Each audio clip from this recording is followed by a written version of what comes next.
So all blessings to all of you.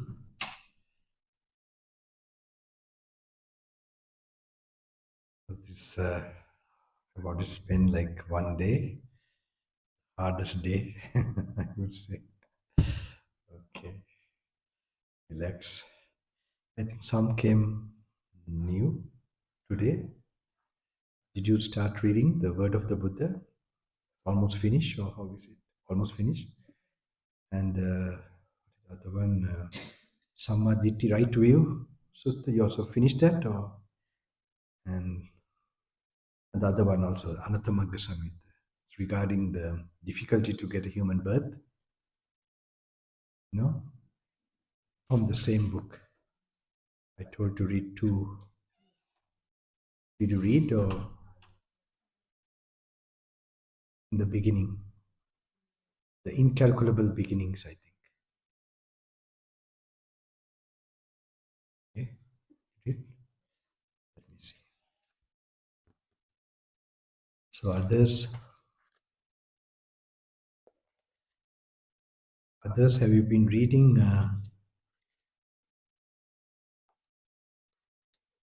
Where's the nun? She's not well, I think. No. Going through some of the. Without discoverable beginnings is the first year. That part you must read. Okay. Also, it's okay. And then you must start reading quickly. There's not much time actually. Page number 16. Have you started that also? And continues few suttas.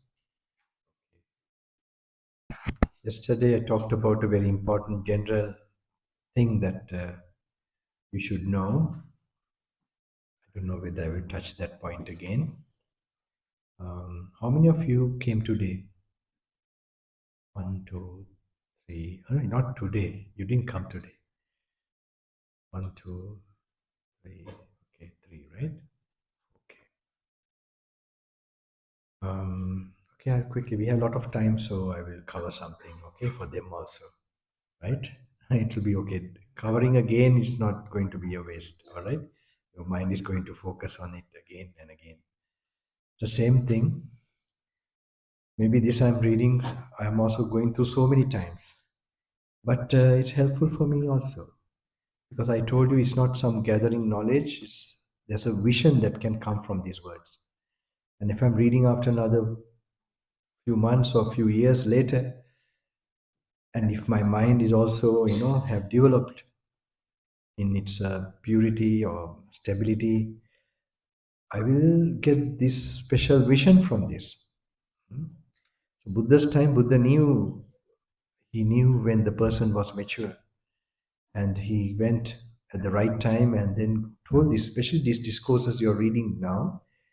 He didn't give it immediately. He looked at, he thought about you all, and he saw the person was mature, the faculties in his mind. Then only he discoursed this. Or if he met them before, he would tell them other practices to develop, mainly regarding their virtue, morality, or regarding their concentration power, samadhi.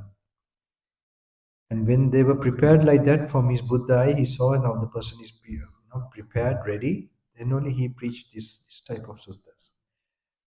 So now, in this retreat, after 2,600 years later, so many years later, of course, people who have practiced like my teacher, they found a way, like continuously going through these whole suttas, so that you're exposed, and there's a possibility, and also you're creating a possibility for the future. In case preparing yourself one day, the type of thinking, the type of analyzing, so that one day you will, see the final truths to become enlightened. So this is always good. This is, and also I found out recently from my own research on my own path, last year especially, these things I did when I was a young boy, I have told you all, in a deep way. And I had my own experience that inspired me throughout. which I never, later on, I never told anyone to even go to Himalayas, do this, or study Abhidharma, or do this practice. I used to always tell, read the suttas, read the suttas. But I had no time like this to spend for so many years. I was doing my own practice. And now is the time I have now, able to spend like this with you all, and then teach you even the walking meditation. I didn't tell you today, no? Today I will tell you the walking meditation, how it's done. When you read, how what you're reading, how you put it to your walking practice. Very simple, it's like actually you have to learn to see the Dhamma separately. And then you must also pay some attention to the present moment. Like that, you have to shift. There's a very fine balance you have to get. Don't try to get that balance. Just do it the way you understand. Okay, but make sure you read, and what is interesting, what makes sense, stand up, go and walk, and just think about it. That's all.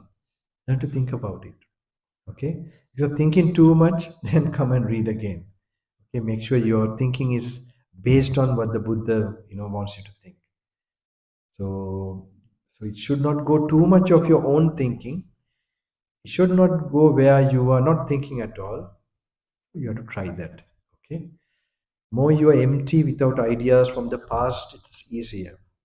Even this education is a little bit the type of education we have gone through. It's a bit of a hindrance for this. So that is a little bit cleared if you have enough samadhi. That's why with metta and anapanasati, if you can do, but here don't, you have to read a lot. So only in the morning you are given that time to sit and try to get that samadhi. But after 6 o'clock, I have told just keep reading, and because you have to cover a lot also. By doing that, you might not do. Sometimes I have told you, maybe I will tell you to finish this by tomorrow morning. Okay, now, but I will tell you a page maximum tomorrow afternoon, because you have to start another thing too, because you have only tomorrow and day after full days, no? Tomorrow, day after, and 31st is like it's like you're preparing to go. Okay, so we must make sure tomorrow. So what I have made is like a mixture. In 5 days, I have made sure that 15 days which I did, I'm trying to put it into the 5 days also. Okay, giving a little bit of that chance where you can even try a little bit that deep actual practice of not samadhi but pure um, deep thinking of the sutta. But meanwhile, if something doesn't happen in that, you are given where you have to read a lot. Okay, where like a lot of gems are put so some gem you'll be carrying away. Okay, so like so many techniques, so many things, because for so many people how they did, it is there. So many suttas you'll be covering. So if you don't understand, just skip, doesn't matter. Make sure now you just complete reading what I have told you to read. So in that way, something else happen in your mind. This is based on some experience I had with those people who see what is happening in your mind. That you will raise your level of kusal, wholesome states, wholesome energy or merits in your mind. Hmm? Um, so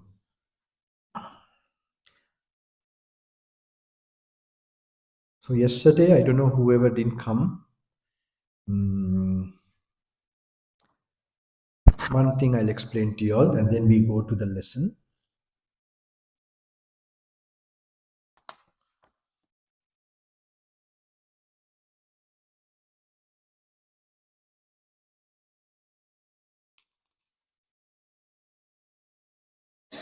You have who have come new. All of us, we can go through it again, no problem. Okay, doesn't it's not going to be. It's going to be useful. Like page number 10, the small book.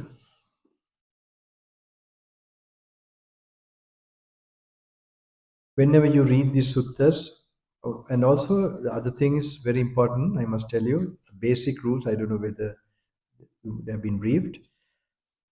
Complete silence is very important, because it's from a silent plane you will get this particular, if you're going to get this experience. So you must feel you're alone. That's how we practice. And among yourself also, don't talk at all. Okay, that's very important. Try to avoid, not try, you must avoid. If you can't avoid, you can also leave. That much I am very concerned about being silent. Hmm? Because otherwise it doesn't happen. What I'm expecting, it might not happen. Okay, because it's in absolute silence, in solitude, as jungle monks, when we are spending, this is how our normal practice. So we know that something happens in that. If you practice, if you just stay in silence, well, nothing will happen. But you're reading and doing like this, then there are a lot of chances. You're exposing yourself to a lot of chances of some experience intuitively. Hmm? So I've heard also God speaks in silence. So Buddha speaks in silence too. Buddha is very much in silence, because even Pratama Dhyana, the first obstacle is sound. Hmm? So it's like a dhyanic state when you get the intuitive experience. Okay, I'm telling you very. If this with experiential things, if you know about this, you need like a samadhi-like state. It's not necessary you're getting samadhi when the hindrances are absent in the mind. When your mind is bright, that possibility is there. The spark experience. I know this is looking like somebody said eighth grade in material. It's true. It's the original words of the Buddha. To the modern mind of too much, intellectual gymnastics, this looks, what is this so simple? There is that they are missing that intuitive experience. Hmm? So that's not our day and age. Our day and age is just to repeat, to write exams, and memorize, cram, and just produce. No creativity, no originality. Hmm? So what to do? If you want to get enlightened, you have to become like that. You have to become like Newton in his original time when he saw the apple fall, then he came up with a theory. So it's something similar to that. So you have the environment for that, and luckily that's why I mean you must be knowing that what I fear most if I die, next birth if I'm born. Does anyone know that? I think the old people they know.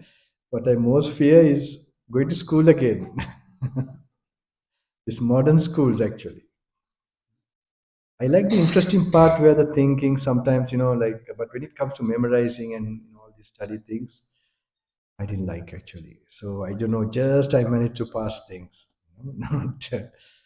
not properly.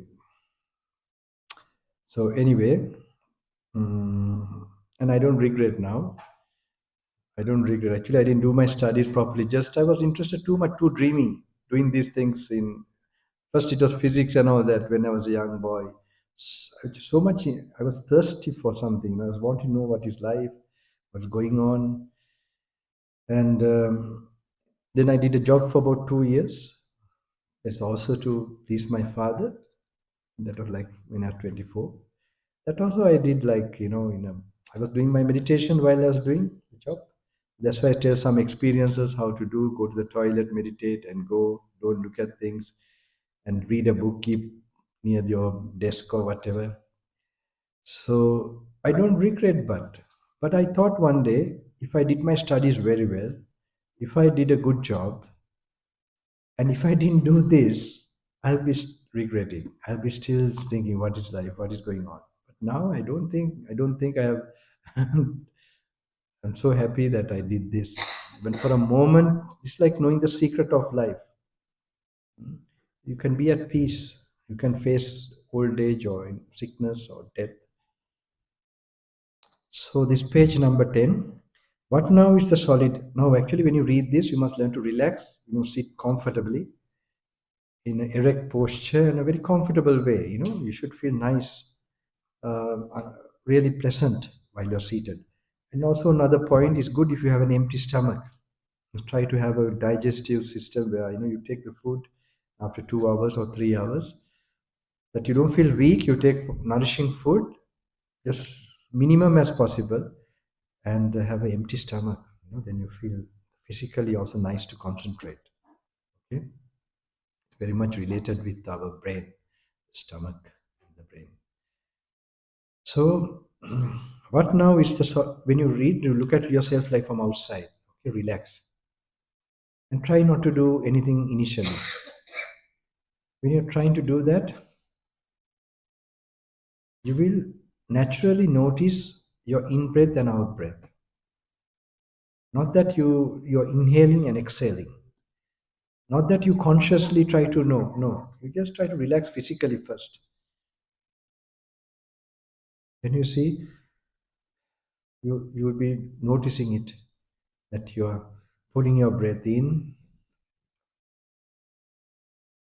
It's not as a meditation, just to notice that you have actually relaxed and come to the present moment.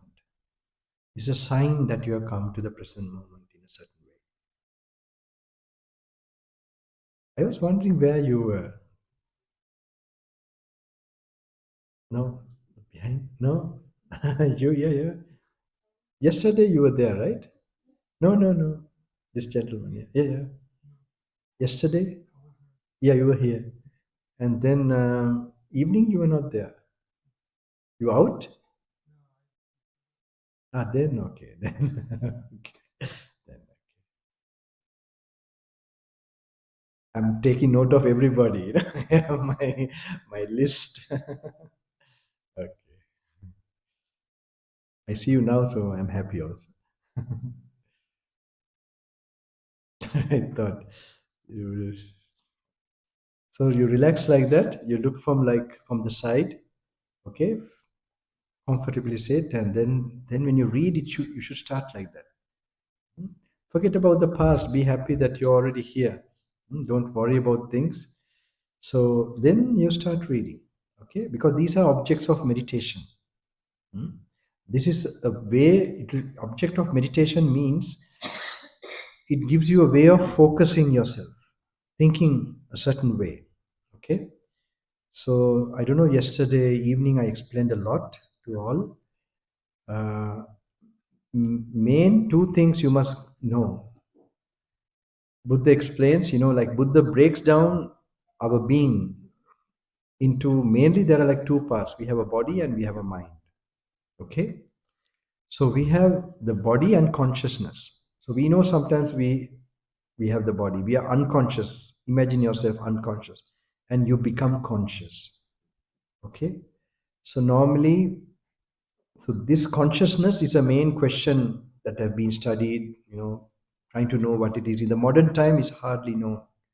Still, like in the process of knowing, people are researching. They think it's still like it's part of the material part, the brain. So it was well known in the ancient Eastern philosophies that consciousness is something separate. And it's also connected with karma. You get consciousness based on your karma. Like like for example, the frog has a different consciousness. Okay, and other animals based on the different bodies, they have different consciousness. Okay, and human being has a certain type of consciousness. So, um, if you have gone through Deepak Chopra, he's the only person I know, like to the Western world. He has given a good, enlightening, very nice, very practical also, some good knowledge about consciousness. But if you have studied about him or known about how they explain, and if you have gone through how the Buddha explains, you find you get all the answers. Not only you get how the consciousness arise, but how a consciousness can arise and how the consciousness is completely not arise at all, disappear. Okay? So, and the nature of consciousness, the parts of consciousness, the full detail of consciousness you can get, you can know. I will be explaining now. So, so you just imagine it's very simple. You have a body, say you're unconscious, and you become conscious. When you're unconscious, you have this flesh body. Okay. So now you have the ear, for example, and then you have always to consciousness to arise, you need the ear, the organ, and an object. That means sound waves or forms from the for to the eye, tongue, it is taste. So these are all material nature. Okay, when they are there, based on these two, with some kind of this nun gave a nice thing, some kind of attention. This is a nice English word for this, I think. Not too much thinking or not thinking, it's kind of a small attention. It's a slight attention. That is the initial appearance of consciousness. So I remember Goenkaji explaining also like something happened like that. I think that's also good enough, just an idea. Initial, like, you know, sign with that immediately there is feeling. These are the factors of consciousness. What you feel, you perceive as pleasant, unpleasant, or neutral. If you perceive it as pleasant, there's something next happening, reacts with greed. Unpleasant reacts with hate. Neutral reacts with delusion. So this reaction is called sankara. This word will come here. Mental formations. Okay. This is very important. It will also link with the wheel of life. It's the most deepest thing the Buddha gave to the world, and he became the Buddha also because of becoming enlightened by this. It's called the wheel of life. In Tibetan, pictures also you'll find they have these pictures. But really understanding this, it's not that difficult, but it's the most profoundest thing you can have in this world. Hmm? But at least theoretically should be clear. Otherwise, how can you pursue, get an intuitive experience? So this sankara is very important. The mental reaction, the initial reaction, when you have what you feel, you perceive what you perceive. So these are the factors of consciousness. You have feeling, perception, reaction. That's called sankara, mental formations, in according to the translation. So keep this in mind. That's very important. And you know how it happens. It needs always this has to be intact. The organ, an object has to come, and the focus has to come. These three coming together, these are the conditions. These are not unconditioned. It has conditions. So we say the conditioned world is impermanent. This is what it means. All these experiences are conditioned. Eye, ear, nose, tongue, body, mind. Okay, the six organs. This is what we call the world. According to Buddha, that is the definition of a world, universe, or whatever. We know about the earth, that's the word. That's all very narrow, baby type. When we think terms of this knowledge, so this is very broad. This most engulfing explanation of our being. It explains a lot. So for this purpose, for your meditation, please keep this in mind. It should be clear, and it's also very much. It explains the rebirth process. The last moment, the karma, rebirth, and the next life, how you're going and how the rebirth takes place and how to stop it. We should know how it happens, then to stop it. So this is the main contribution of the Buddha. How many of you think rebirth is real? But I will ask you to explain also. And what about karma? What do you think karma? Okay. I mean, I had some knowledge got myself more convinced even from Edgar Casey, Many Mansions. I hope you can read that. He was called the Miracle Man of Virginia. When I was a young boy, I had more this thing from him. I hope you get, like he talks about some deeds you did in the past. Like he used to go into unconscious state, and he used to diagnose people, who have, who, there were no solutions for their problems. So such people used to come to him. He was called the Miracle Man of Virginia, and so it was very interesting. He used to go into an unconscious state, and so I know some few case studies. They are called case studies. It was recorded by his secretary. So there's one lady from New York. She was like, very highly placed lady. She was spiritual also. So she had a problem which no one could solve, and she went to him. And then he went to this unconscious state, and then he said she was like a nun in previous life. That was the reason she was so spiritual in this life. And she was like her job was, her career was, where she used to show her beautiful hand. She had an extremely beautiful hand, and that was used for advertisements of jewelry and all that, to show the hand. And they used to film it or video it, and then that's how she earned her living. So later in that reading, it is said that she was a nun and she cleaned the toilets and everything with so much devotion without feeling yuck feeling. She used her hand and did like that. Was the beauty that the reason she got that beauty, that hand. That was one story. There's so many like that. Some like migraine. how my teacher used to tell him about this also. He also had a migraine, and it was like Crusaders' time. Sometimes they used to tell how there was a soldier. He was a soldier, and then how we, knock. My teacher had it for, he said, 10 or 20 years migraine. And then he said he continued his meditation. And when he meditated on especially anapanasati, and after some time, he said that because some of the memories are blocked in our subconscious, reason we cannot handle it by nature. So until our system is prepared, some of the diseases, some of our problems don't go away until we know the cause of the problem. That means like one of the causes to know the rebirth mistake you did. There are some problems they solve like that. Like the deed you did, then only the problem disappears. You may do so many types of treatment. This it won't go away until you see the bad deed you did or know the deed you did in the past lives. There are some type of karmas don't go until that happens. So it was something like that. My teachers, migraine. So when he did anapanasati, it will tell me when his mind became adequately purified. At one point, he had like a vision or dream, I don't know, where he saw he was the soldier, like one of the soldiers at the Crusaders. Hmm? And then he had this like a weapon, and then he was killing somebody or hitting on the head, and he felt the same shot on his own head that time in this vision, and he woke up or something. He came, and from that day onwards, he said his migraine went away. So I now remember after a long time, he used to tell these things how they are related like that. So our karma is related, how we generate the next consciousness and so on. Um, so one thing I yes, yeah, purified enough. Otherwise, it's be too shocking, and like nature, covers a lot of our memories and so on.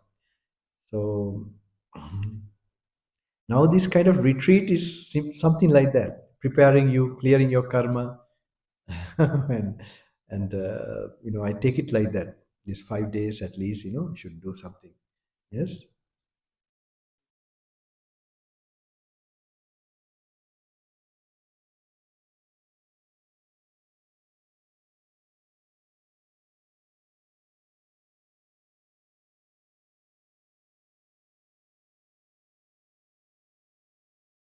Yeah. Moment of passing away. Yesterday, were you there in the evening? I told about how an object comes and the causes are there. Now I'll be explaining that also.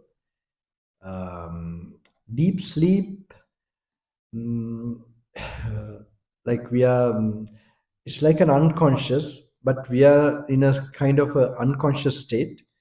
But there's dreams and all that that's coming.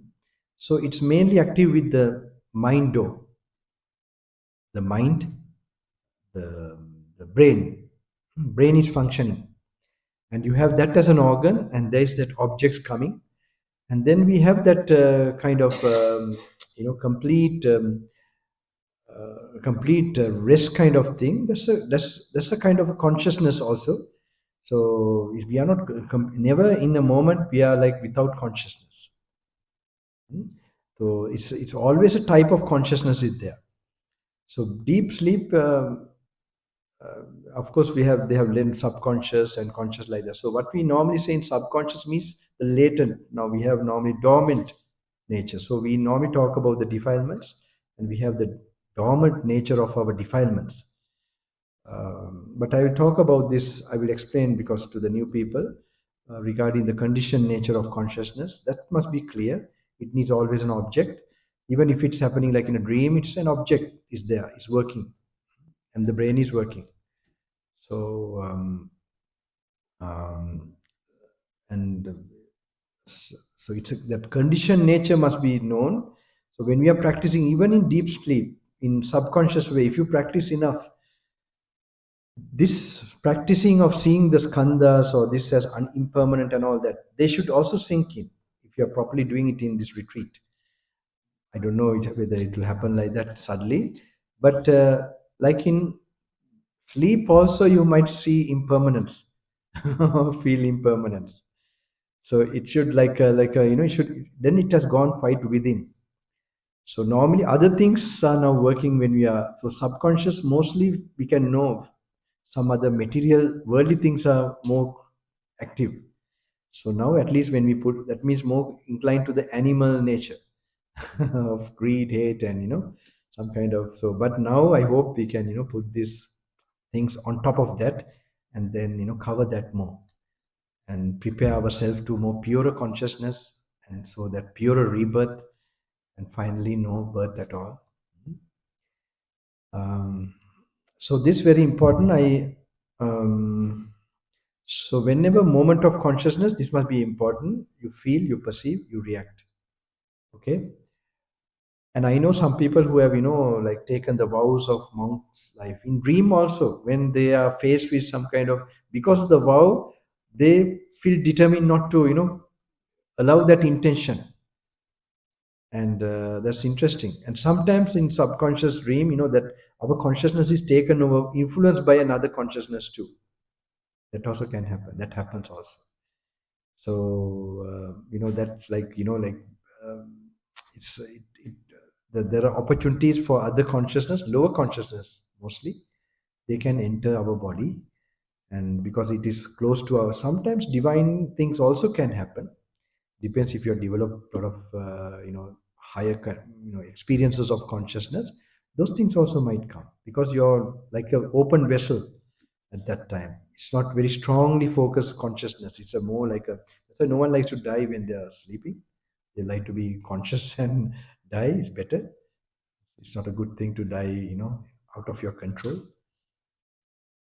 So it's a consciousness of a very not a very solid nature.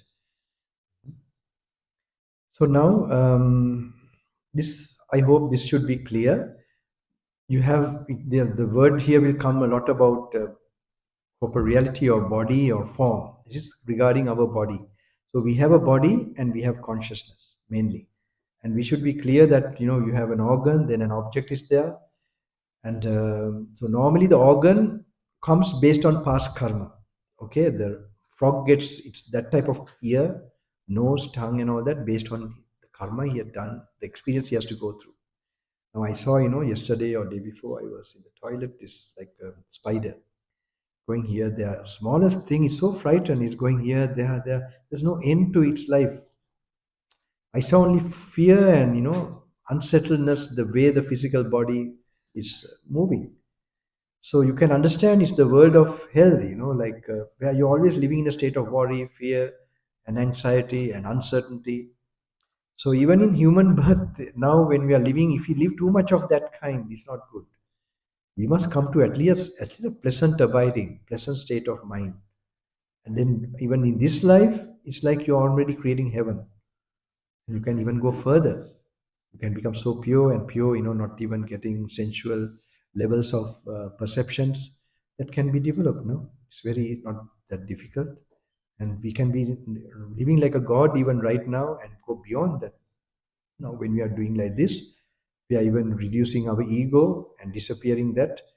Then, it goes towards the noble ones, noble, enlightened nibbana, close to that.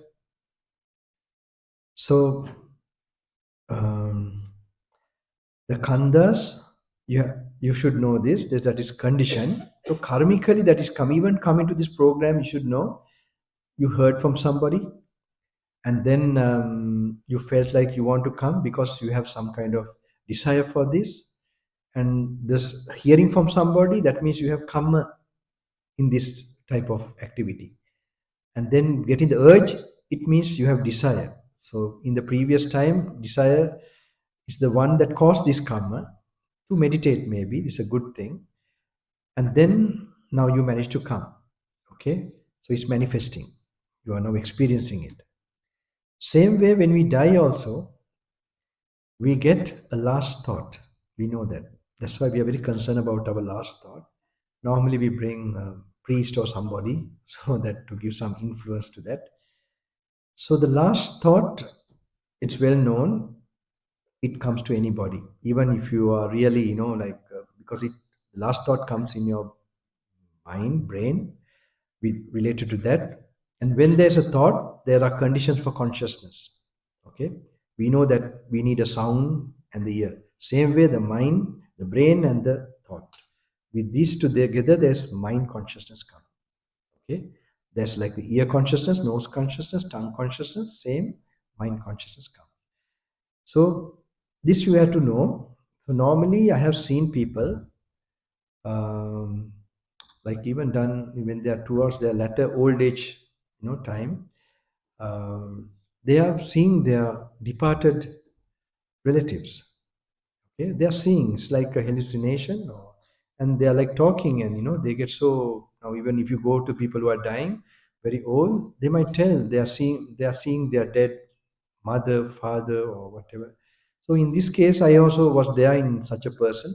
So the doctors were coming to give something to sedate the person.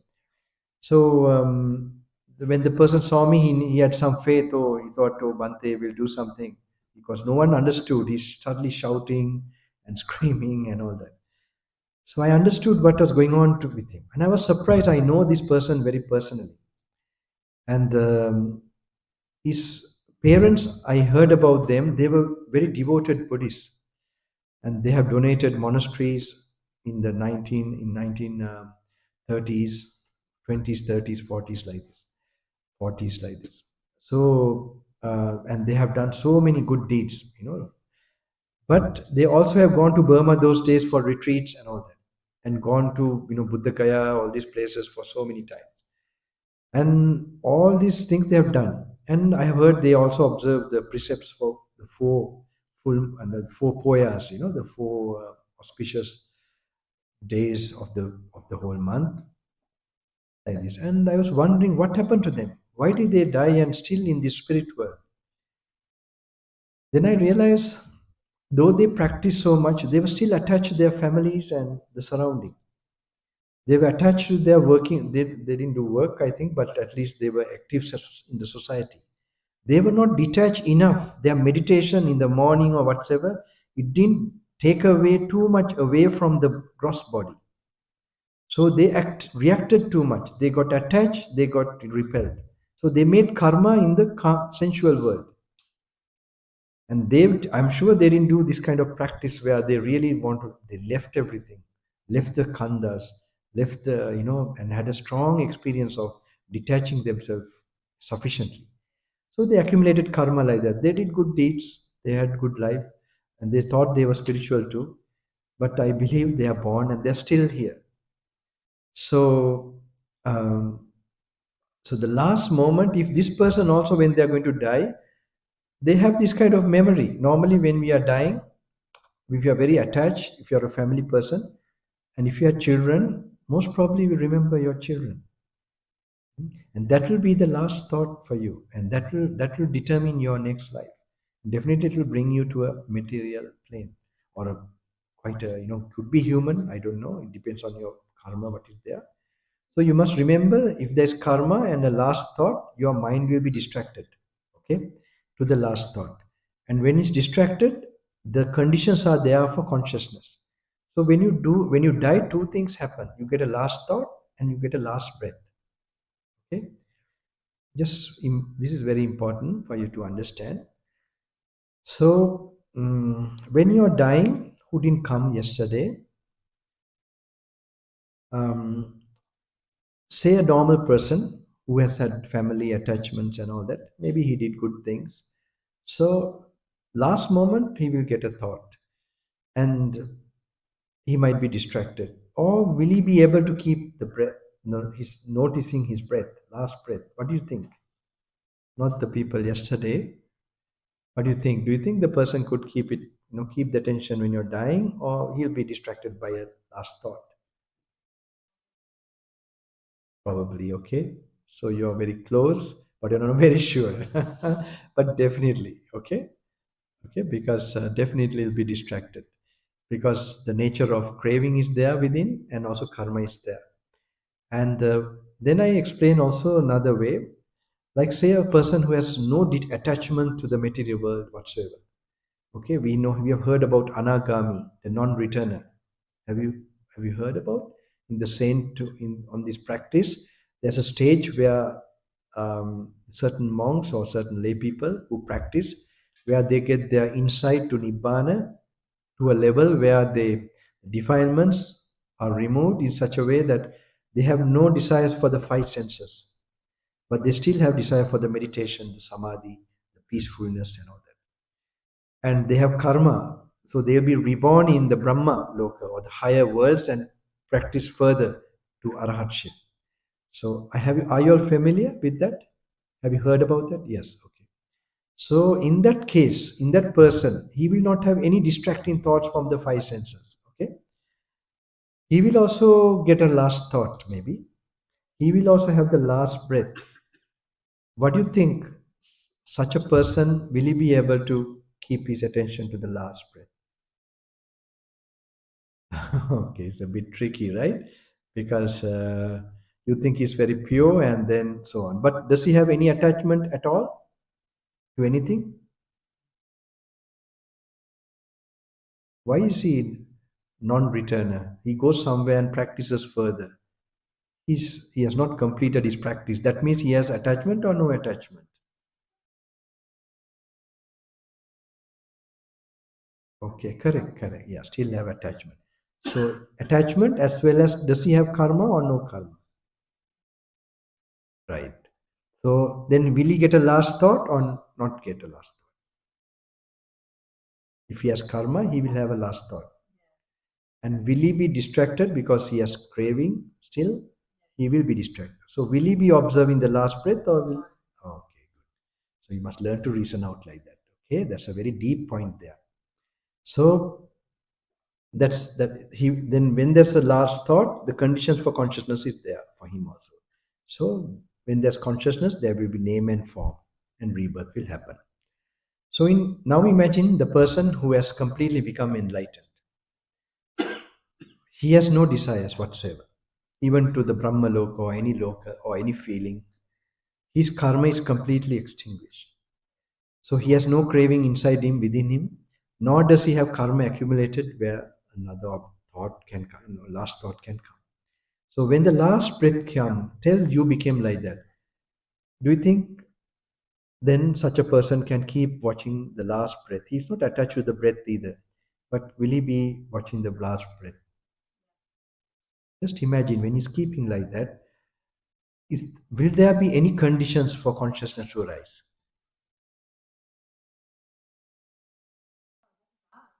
Will there be any conditions for consciousness to arise when he's being watching only or being there?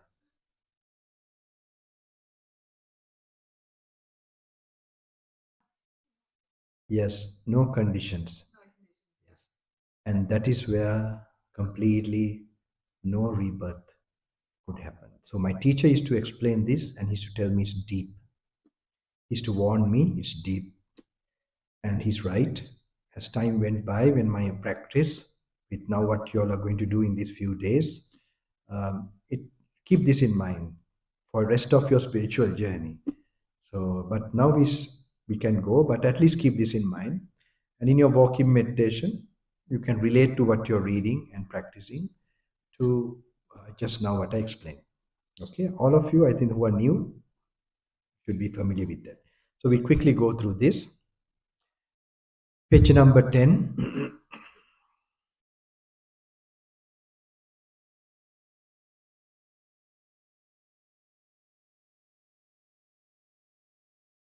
What now is the solid element? Now this is how the Buddha takes the body, how he takes to contemplate.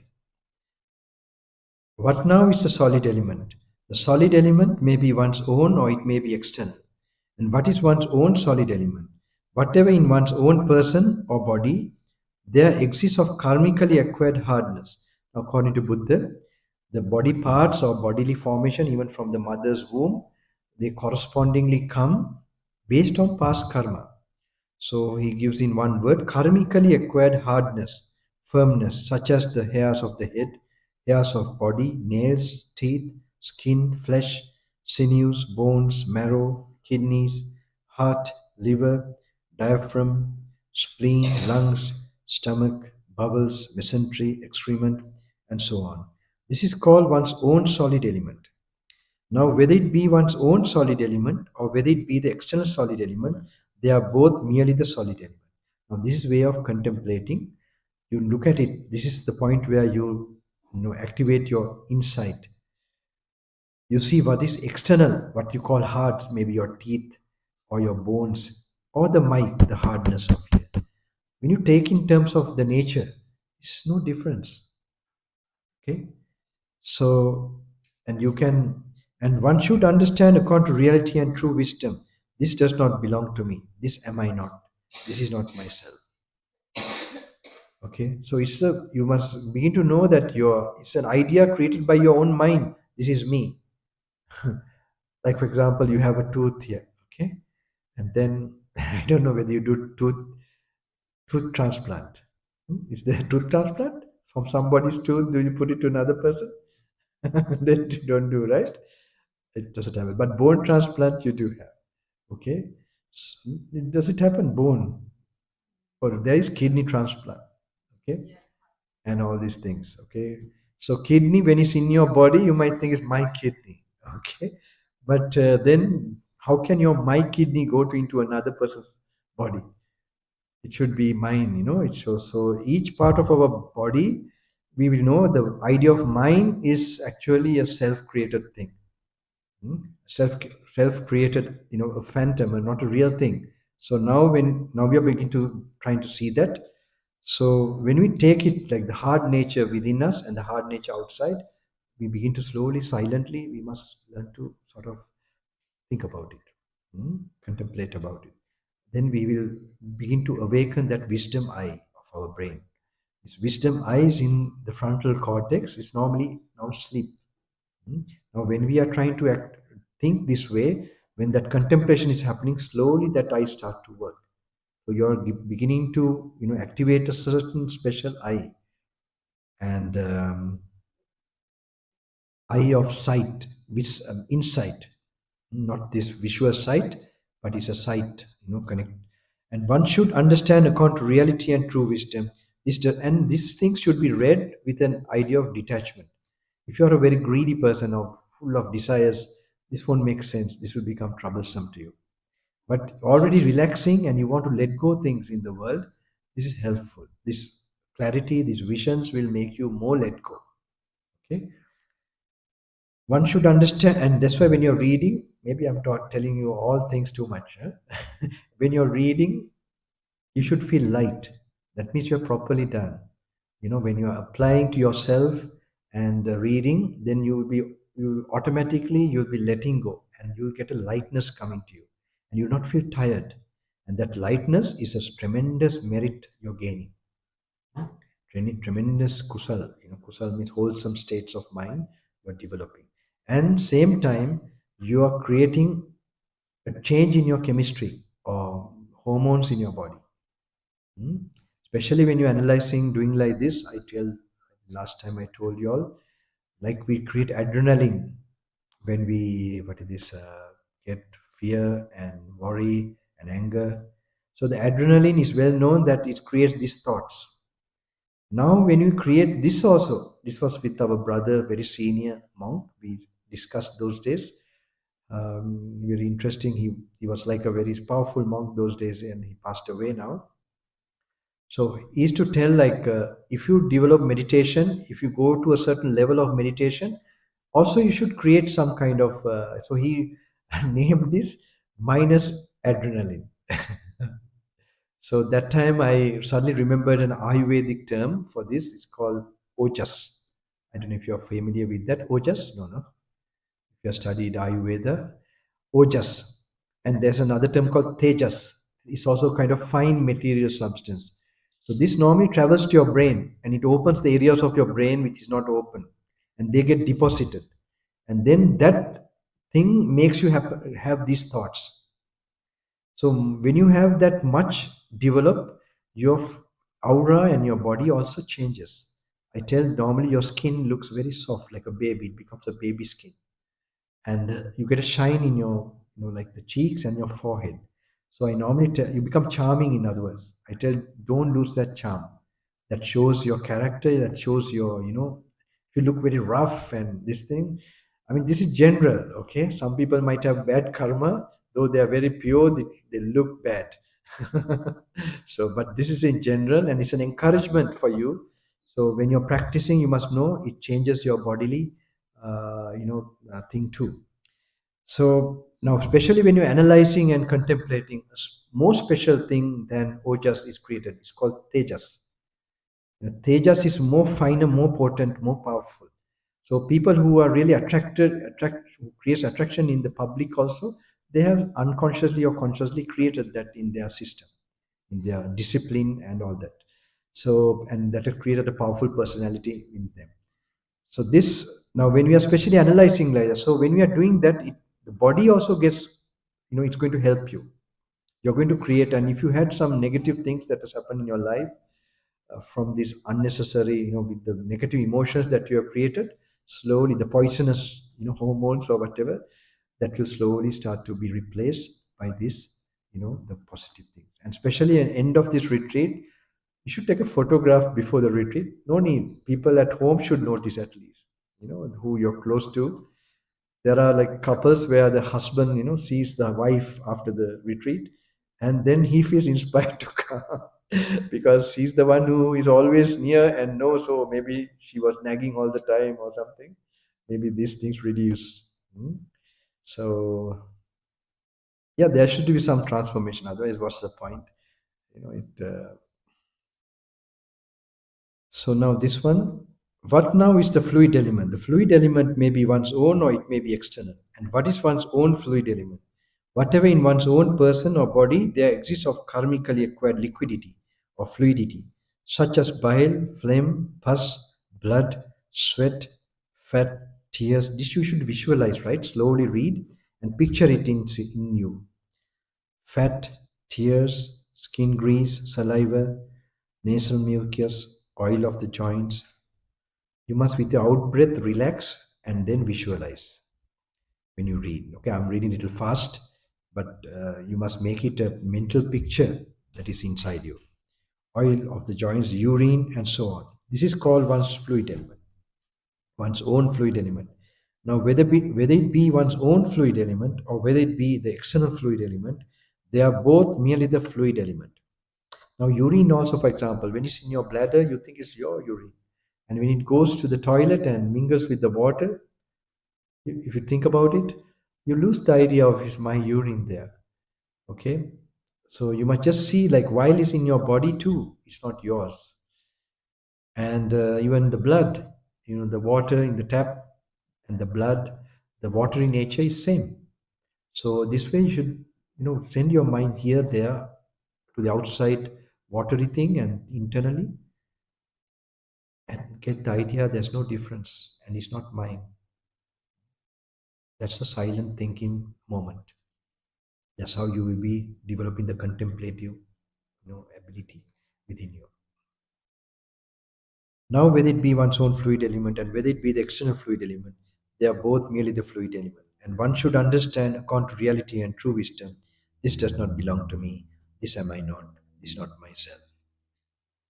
Okay? So I'm not going to go through more. So at least you'll have to read the other parts because you all came a little late. Doesn't matter. I think at least the main ideas, I hope I.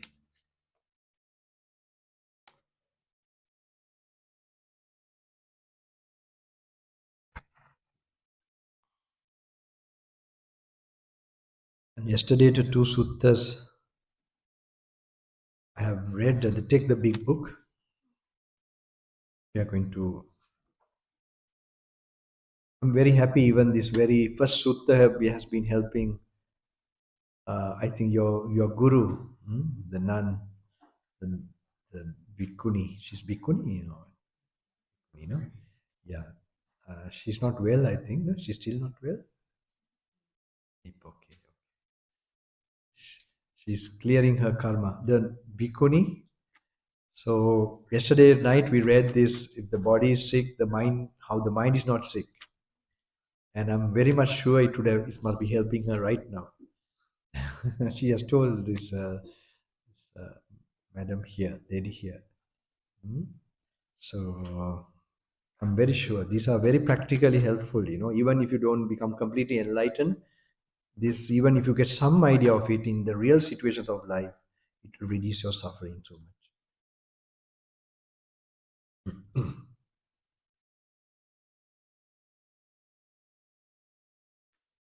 So in this sutta, in page number 16, this sutta actually, this is where an old disciple of the Buddha, very old, he goes to the Buddha and he says, I'm very old and I'm very sick. And so can you please give me a teaching in short?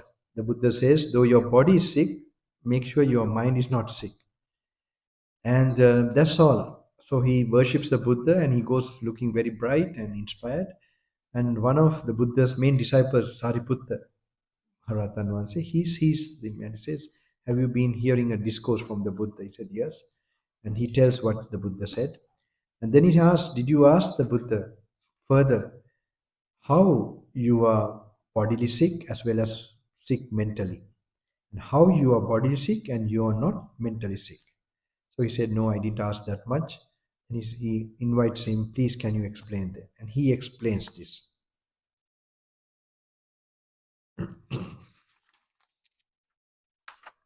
So I'm not real.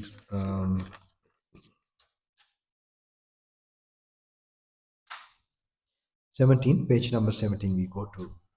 I'm just going to sort of not go to the whole one. The last paragraph, 17, page number 17, last paragraph. How, householder, is one afflicted in body and afflicted in mind?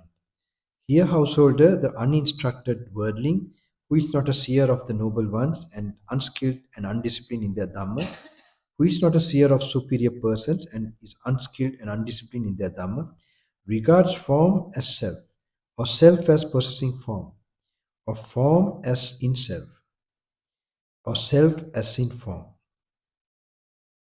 And this is all you have to read, like relaxing, like looking at yourself from outside, and then slowly you have to get used to this thinking. Okay, I am regards form as self, or self as possessing form, or form as in self, or self as in form. He lives obsessed by the notion. Now, when you're reading this, you will have an idea coming in your mind. Then you must get some focus to your own body while you're seated. Okay, like that, you must learn to shift your attention, just noticing yourself. Maybe now I'm holding the book and how I'm seated, and then going to that thought, how to get in that thought. Like that, it should go from visualizing as well as paying attention to your present body and applying it. Regards form as self, or self as possessing form, or form as in self, or self as in form. He lives obsessed by the notions I am form, form is mine. As now, this is the normal way we are normally mostly abiding. Okay, as he lives obsessed by these notions that form of his changes and alters. With the change and alteration of form, there arise in him sorrow, lamentation, pain, displeasure, and despair. He regards feeling as self, or self as possessing feeling, or feeling as in self, or self as in feeling. He lives obsessed by the notions I am feeling. Feeling is mine. As he lives obsessed by these notions, that feeling of his changes and alters. With the change and alteration of feeling, there arise in him sorrow, lamentation, pain, displeasure, and despair. He regards perception as self, or self as possessing perception. And he goes to regarding volitional formations, and we go to the one, two, three, fourth paragraph there. He regards consciousness as self, or self as possessing consciousness, or consciousness as in self, or self as in consciousness. He lives obsessed by the notions I am consciousness, consciousness is mine. As he lives obsessed by these notions, that consciousness of his changes and alters. With the change, and normally say somebody comes shouting at me here, okay? Maybe a dog.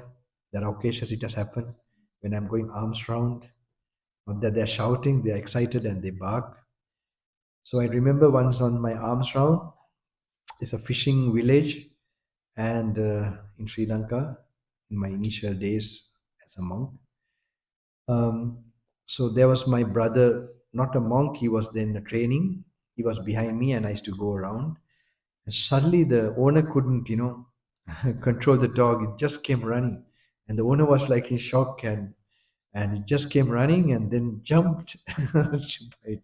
So I was standing, and normally we have like metta and samadhi, but with the sound, suddenly you might not be able to get to samadhi. Okay, so much sound, wow, wow, wow.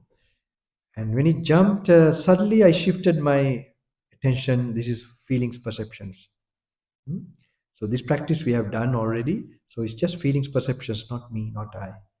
And just wait. So, but anyway, I was lucky. Maybe it came close, and just it close.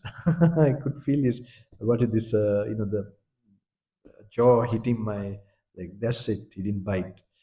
So there are some times when I'm going as a wandering monk, this whole area, because it's very unusual to see a monk coming. Looks some so like whole area, suddenly all the dog, the message goes. Sorry, yes.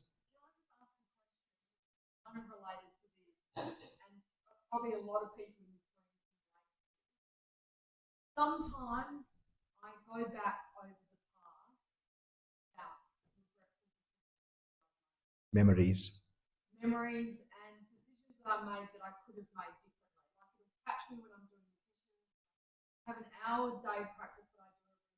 Mhm. Why did I do that?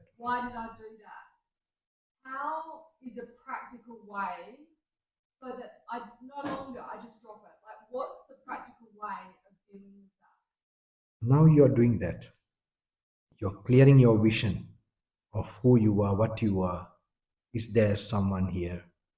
Now, this practice, even the thoughts of the past, the incidences of the past, whether they were really real or whether that's worth it or is it really important, your ego, your sense of self, when you're doing this type of contemplation, slowly you'll find, that to take things so seriously will go less and less. Okay, because that ego will start to dissolve. It's feeling that this side did something or something happened or something like that. You will begin to see them as now already we are starting as body, feelings, perceptions. Hmm. Now we are given names to that, this John or Jenny or whatever, and Gnanaloka or that name and all that. And so this is like making things like looking real. So in that way, our regrets was, what to regret. There was no person there. And there's no person now also. It's just a thought coming, and you begin to observe that's just a thought, and you will not take it as something really happened. So it will start to happen slowly.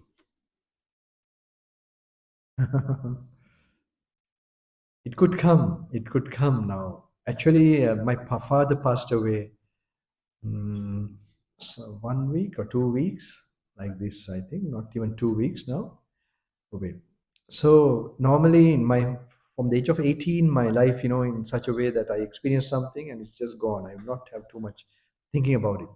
Like more in samadhi, in this present moment, or maybe thinking of the Dhamma. So I also tell in my teachings that before you die, you kill yourself. It's just like a saying telling that, you kill your desires and attachments. So there's nothing to die when you're really dying physically. So this practice has been making us do that. Like even there are times when I was a very young boy, not not a boy. I feel like I was a boy that time, as a young monk. Uh, when I was to go to the forest, some forest that nobody will know, like even my parents will not know. Normally they'll be following you all the time. So even you become a monk. So I have not kept any clue, and I am also, before I have kept some clues, like I also want them to follow in a way. There's that always that attachment lingering. So in this time I made sure that I'm not going to keep any clues. It's like now, I was in an island those days, and we used to go to a temple with our boat, and then we, from there only we leave to whatever place we want to. So sometimes the monk asks, where I'm going. So I used to tell maybe I'm going to some this direction, that direction. This time I made sure I'm not going to tell because my parents are going to contact that monk and then find out where I'm going. So when I went like that, when I was nearing this forest area, it was a national park in Sri Lanka. I was picturing my father actually because that like I was this attachment, Now he will not know that where I'm going to go. Then suddenly this practice came. What is this picture? It's only body feeling. But what is body and feeling? They are just phenomena of arising, passing away, arising, passing away. So when I was doing that, I was able to cut that thought. So and then go with so like that you slowly begin to see no solidity, and it's actually so. And now you're becoming more aware of it. So like that it went on many practices in my life. And now I face this where last period I was with, I had a chance to be with them and look after them for the last 4 years. And then I was doing all this, as a duty. My brother was in England, so I had to do it. No one was looking at them. And I see it's a gift given by the universe for me. At the last, I was so much out of them, and when they really needed, I was there. So it was one of the words told one of by my masters when I was going like that those days. That when you really need it, you'll be there. Don't worry, and it really happened. So I was seeing, my emotions. I was also really want to see how I be reacting. I was like, I would say, I was not feeling anything very much. Nothing was really overwhelming or going inward. But if I'm honest, more than other times, I have memories of them, especially my father. Like more than other occasions. Other occasions, I will just leave and I'm not thinking about him at all. But now I have had time to time some, I would say, some vague thoughts, not too much. Sometimes the blessings he has given me, like that, this memory, this kind of things come. And sometimes the blessings really help me because he blessed me to help you all. He did a lot of good karma. The last times when he was really conscious, that's what he was doing. He was really praying that he knew my real desire, and and this is now giving me more force, more power, like to really fought my way for my liberation and your liberation. So this slightly, I don't think that will also come if I was an arahant. I think arahant. Yeah, I think I'm not that arahant, so I'm slightly still getting these thoughts of like, yeah, but not in an overwhelming way. I told this to my brother also. I noticed my brother was, of course, very overwhelmed because he sees this as very real. This is this one way. It's not only one father, mother. So many births we had this experience. And the other thing is, it's a moment of consciousness. This experience of recognizing. There are times when I was very small, like in the what is this market or whatever. There I was so small, like maybe 1 2 3 2 maybe. So I'm holding the, like thinking is I was holding this, the trouser of my father. And slowly I look to see it was another gentleman. And I just start crying, very. So like this, the idea of father also is an illusion, even if he's the real father. This is a perception. This perception is not very, like now when you're practicing, you'll begin to know this. So this way, these situations that about regrets and all that, they will, your things will change a lot. Mhm. That you have taken some decisions wrongly. It's gone, it's past. You should not remember, but maybe you should not repeat in the future. That you should be careful. So that's it. It's not. It's because of wrong view and a lot of ego we remember the past. Hmm? So we feel ego means like we feel that's really it's me and something happened, but it's not so. It's conditioned things. And someone who did something bad can be. I was talking today to some people can do very good things. Even someone who has been normally very good, looking very good all the time, and someone who has done really bad, like maybe did very bad, and suddenly he changes. He can be very better, very good than the persons who have been always good. You get this point? Hmm? Huh? You you get it. It's inspiring, right? You must take it like that. You can think of Angulimala, Ratan Vansi too, who was a murderer, and then they can, and you have that potential and possibility. So why not think about that, and then really become so good that that you even surpass the normal good people as well as.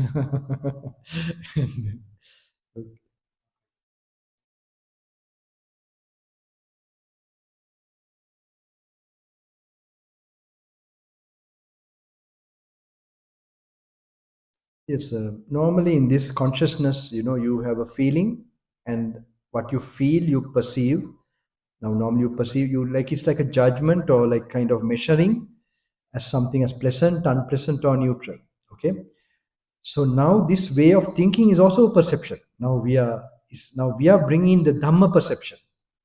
Hmm? Perception is just things that we can change. So the highest we can now, when we are trying to get insight and all that, is also kind of we are become perceptive, and in that we are replacing this perverted perception with you could say spiritual perception of impermanence. Also, there's the highest of that is perception of impermanence. Hmm? So that is one. That is now the other perceptions is always creating desire, attachment is connected with delusion. Okay, now we are creating another perception also. We can't just, so that perception is related with knowledge or seeing the truth of things, and that way we are overcoming the wrong perception. So now when you're reading, actually your perception is changed now. That's what you're doing by reading and trying to think in those terms. And after tomorrow morning, I will ask you all. Actually, last group I couldn't ask. When you have read this, something should happen in you. Okay, but now I can't ask because we have not even started it properly. Okay, so we will continue this.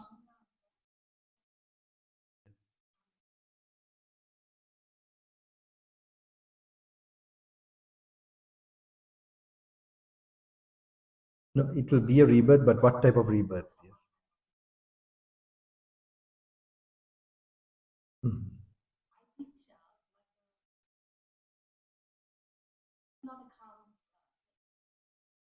I know, very full of sound and right.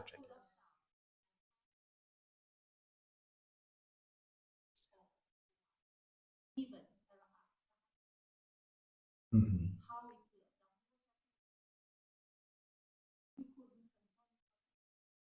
Yeah, yeah, right, correct.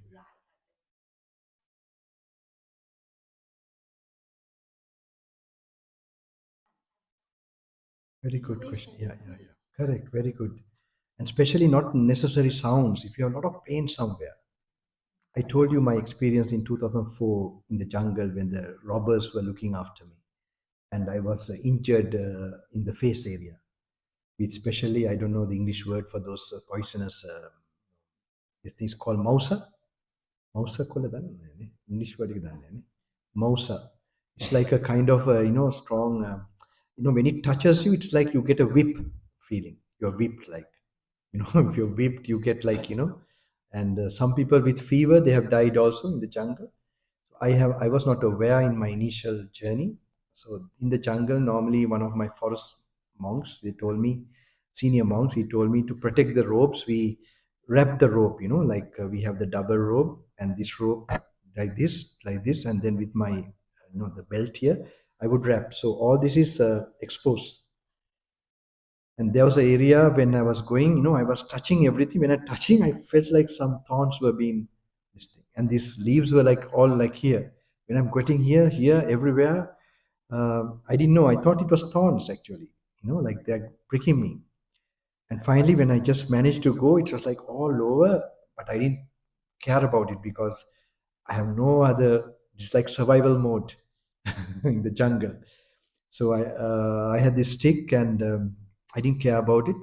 And then I was going, and then there's like it's a long story how I finally came to where these robbers were, and they looked after me. And while I was in that, they had like with sticks, a kind of a place I lie down. And they also said, how this monk, came. They were really angry with me. I could hear them together talking. This monk, wow. And when they come to me with all respect, they come. I used to once. Sri Lankan people are very sweet sometimes, even the robbers. So I never forget those days.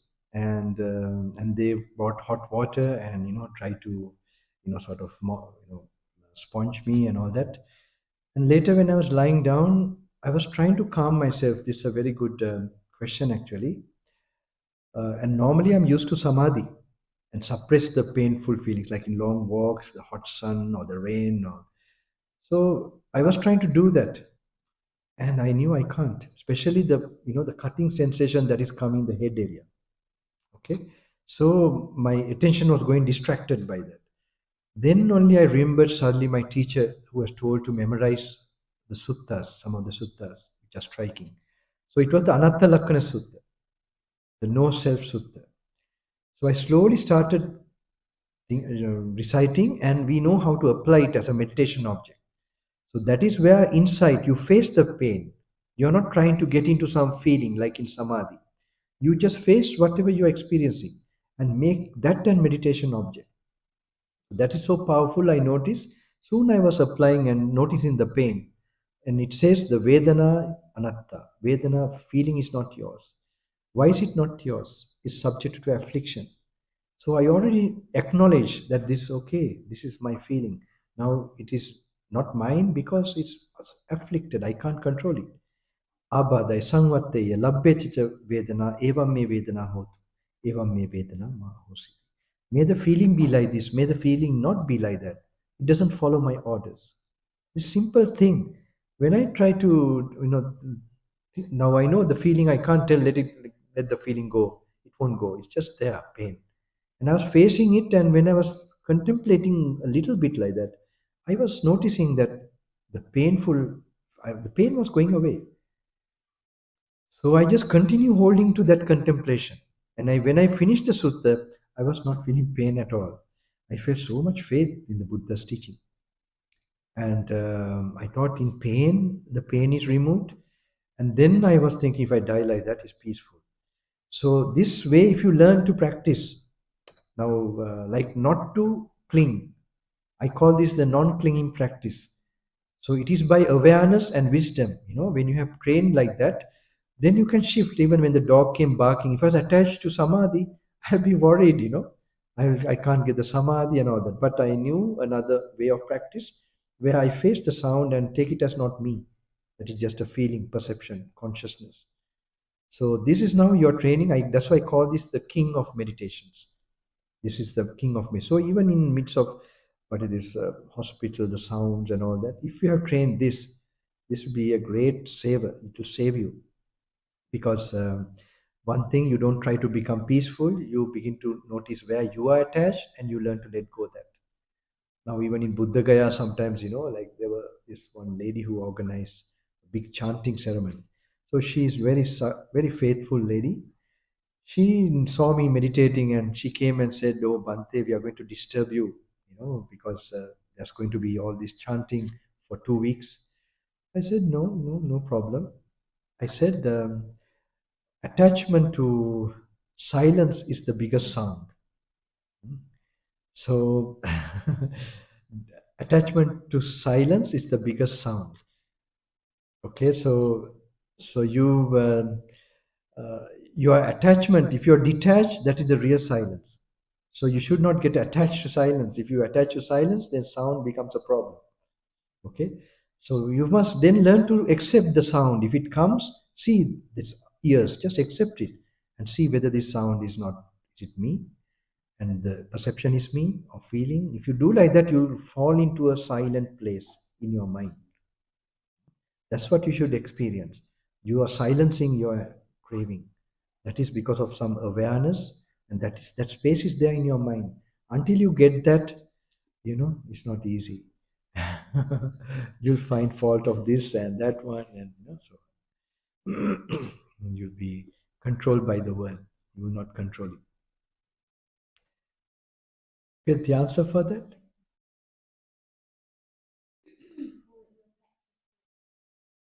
That was, yes, yes, very true. It about the layperson who has attained Sotapanna. So someone who has attained stream entrant, he was worried also. Mahanama, the layman Mahanama. He was worried that they're always with children. But I'm not telling this excuse for you all, okay? That always with children and all these scents and all these distractions. What will happen when we die here? It's a nice one. Then the Buddha said that don't worry because he's already attained Sotapanna. Sotapanna means stream entrant. He has achieved that. So when he dies, Buddha says that he has developed those faculties. What means by stream entrant? It means there are 5 faculties according to Buddha which makes you enlightened. It is in the frontal cortex, okay, not the reptilian brain. It is where we are our. So one is saddha, faith. Faith is a part where it helps for your enlightenment. One of the mental factors. Then other one is mindfulness. Other one is effort, the determination and so on. And the other one is wisdom. So saddha, sati, samadhi, panya, vidya. Other one is panya, wisdom. Samadhi. So these 5 factors is opposite to 5 hindrances. This is the reptilian brain. Sensual desire, anger, and all these things. So normally what takes you to a lower birth? It is these 5 hindrances. Okay? Being drowsy, being angry, being desire, having desire, worry, fear. So what happens when you become Sotapanna? These 5 faculties, now each one of us, those faculties are in balance.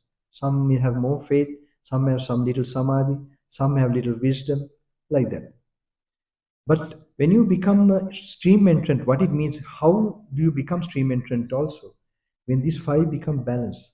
So Buddha's discourse is such that he sees the brain of the people and then he discourses in such a way where the 5 faculties become balanced and then only they get the eye of wisdom. So when the eye of wisdom comes, that is where they become stream entrant. And when the eye of wisdom comes, what happens? The 5 faculties becomes stable. Stable. What does it mean by stable? You can activate it whenever you want. So that means you can control these 5 hindrances anytime. Say sensual thought comes. You can control it with saddha, wisdom. It doesn't overpower you and take you long. So in the moment of death, you will have that power. That's the thing, that then you are in such a positive state. So you always go, like the example was given, where ghee in say maybe ceramics today or some kind of a heavy, especially like maybe a pot. So because the weight of the pot, Buddha gives a nice example. The ghee, it's like a butter or ghee. The pot goes down and it breaks, and the pot breaks, but the ghee will float up. So the body will break, the consciousness will have a good consciousness. That's what it means. Get it? So that's true. That's true. If you develop, that's what we are doing now, hopefully. That what to make you stream entrant. And if you are a stream entrant, then you can practice more. But to make a stream entrant, this is what you're doing. The old practice, the old solid practice, study, apply, realize. This is how it is. Pratipatti, no, not pratipatti. Paryapti, pratipatti, prativeda. Paryapti means study. Pratipatti means practice according to the study. And prativeda means intuitive experience. So this is what, don't write all these notes, okay?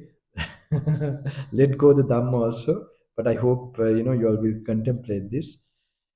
So I'm sure this will help you all. And I know people who had sadness. I'm not meeting everybody. I'm doing so many groups I've been doing now for the last 1.5 years. So I'm hearing here and there some people, their experience. I know people who had a lot of sadness, especially loss of siblings or like that. And that doesn't go easily. So much pain. So after the retreat, they had told me, that really the pain disappeared or left. So I can understand, because that solidity, that ego, that will reduce from this practice. And they also came like 1-2 programs so many times. So I'm sure that would have had an effect on them. And I hope any of your worries, fears, anxieties, mental worries will should disappear. Some said who had sensual thoughts so much they couldn't control for so many years. After the retreat, yeah, I can imagine. I can imagine. But I don't want to now keep on advertising this retreat. Let's see. Let's do it and see for ourselves.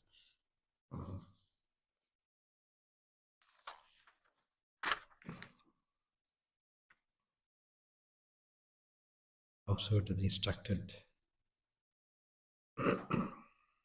So here he regards consciousness as self, or self as possessing consciousness, or consciousness as in self, or self as in consciousness. He lives obsessed by the notion I am consciousness. Consciousness is mine. As he lives obsessed by these notions that consciousness of his changes and alters.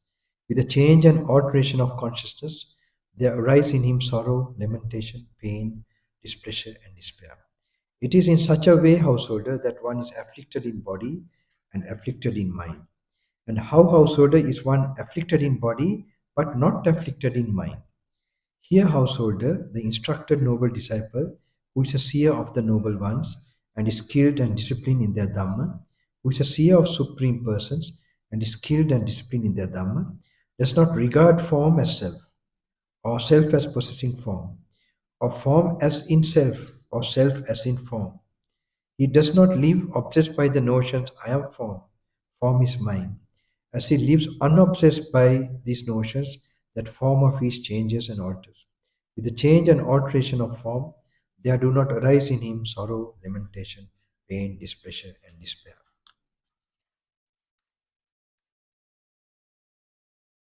So we can go straight to the fourth paragraph. He does not regard consciousness as self, or self as possessing consciousness, or consciousness as in self, or self as in consciousness. He does not live obsessed by the notions I am consciousness. Consciousness is mine. As he lives unobsessed by these notions, that consciousness of it changes and alters.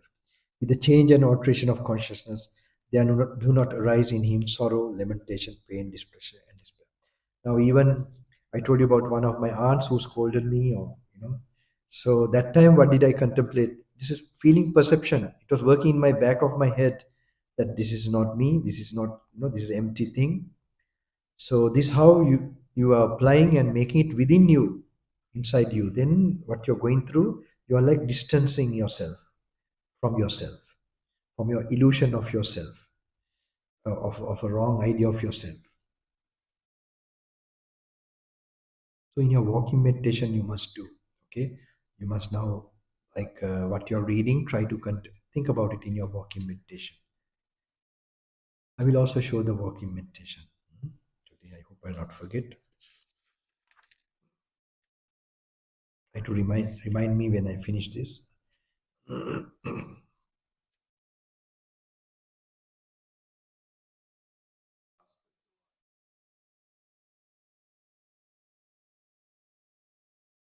A very good point. When the smell comes, actually, now normally it's known by people who make these restaurants and all that to kind of send the smell out, so we get quickly attracted to that, even if you don't have much money. And then finally we see the dishes, we just want to go there and eat. So one thing happens, it's good, like when you immediately get and then you can think, but the problem is that's why we have something called sense control, morality. The reason is to cut that immediate, allowing it to be experienced.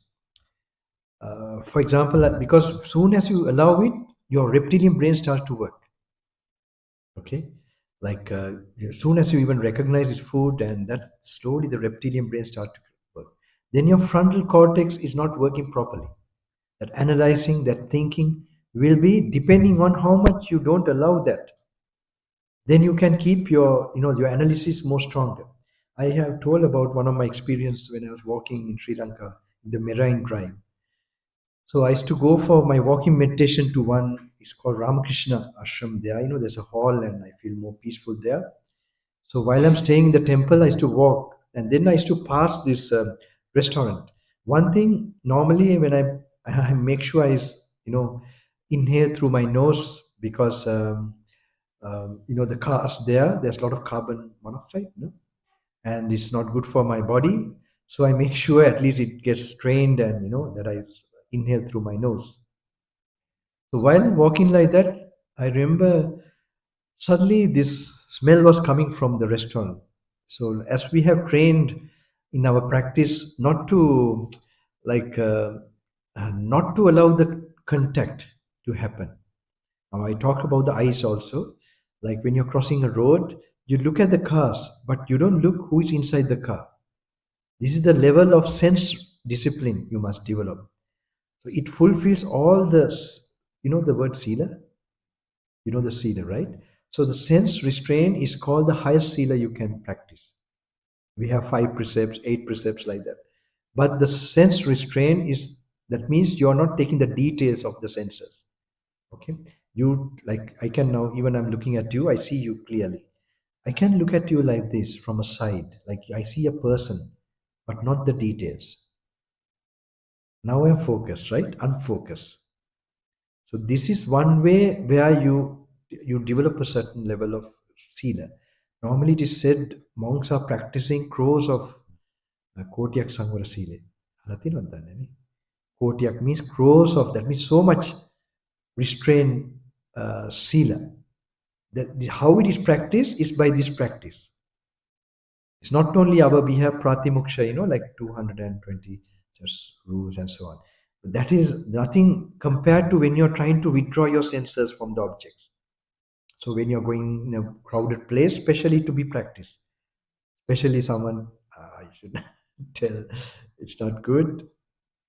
Uh, it doesn't matter, because like now it's summer, right? So you have to be especially careful how you keep your eyes. Okay. So this is what I mean, that is one thing. And I told some of them some tools also. Not only that, you must take a very strong repugnant, like a smell or something, or this is also very important. Just not looking is not a thing. That is first step.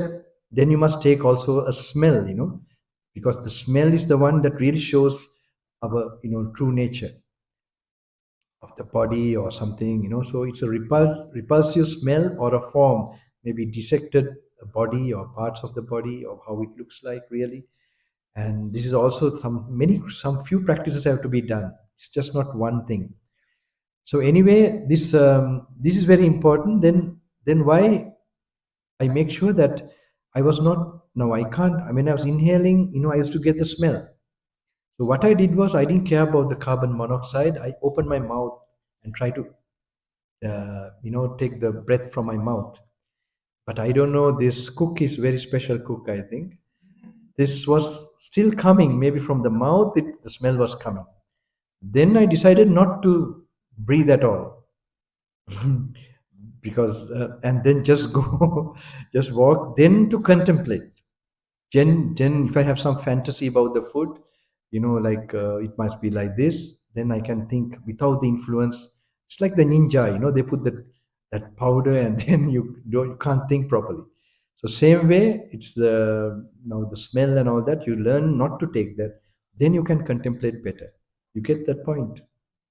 Now when you're like in, like you're cooking or something, and so you can try not to smell it. And if you want to, like see that, I don't know, not easy. Hmm? But you can do. I have not tried. Yeah, yeah, yeah. Then go for the, yeah, that's right. Yeah, correct. That's just like a fight in the battlefield, So you learn to, keep the sensors, not allow the inputs come in, and then do. But it's not the sole solution. It is just the way. And then, if when your contemplation gets, then that perception gets stronger in you about the truth about it. And then you can actually, even if it comes, because some tell me they experience the feeling, they experience the smell, and they contemplate that as impermanent or something. So I see they have been shot already. According to my practice, I see that they have been shot. Like in the battlefield, like you have been shot already when you allow that and experience that feeling. So sila means you are sacrificing something, a pleasurable feeling. So the sacrifice means you are not tasting it at all. You're tasting it means already recognizing it. Then that means you have already enjoyed it, or you have recognized it as pleasure. So to that much, you must really, really. That's why I told you yesterday. I think try to munch from your teeth and not to allow the tongue to touch the food. You have to try these things. Not easy, I know. It's good when you're in the group. How are you taking your food? I mean, all together? Like, how do you take? Yeah, I don't know. Like, sorry, alone. Right. Okay. Right. Okay. Good. Good. And that's good. That time, to eat with the group, you think this is you're in the same training grounds as the Arahants, as the Arya Sangha who are practicing. You're doing the same practice. So when you get that faith of the Buddha, I hope so. If it's nice, so if you can put some, this Pali gathas and all that, you are, then you get that inspiration rather than sometimes eating alone when you're with that group and have that devotional chanting before that also. Ada pratyaksha gatha. Taniyama kiyagana ne.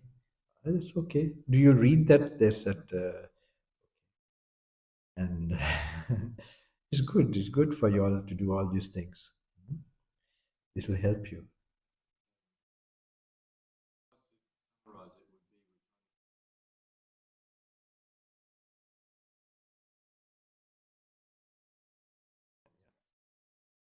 Some distance so that you have thinking space. You need, yeah, if you can take it objectively, and first is you can try to cut it, and then what you have read here, you if it works in you, if I allow the present feeling, I increase my craving, then I increase my clinging, then I increase my nature of like aversion.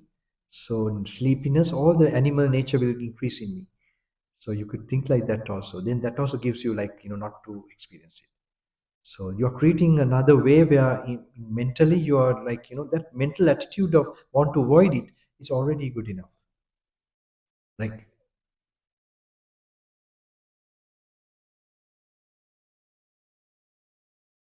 yes, yes, yes, yes. Because you're living in a kind of delusion more delusion, more you will be, nourishing it.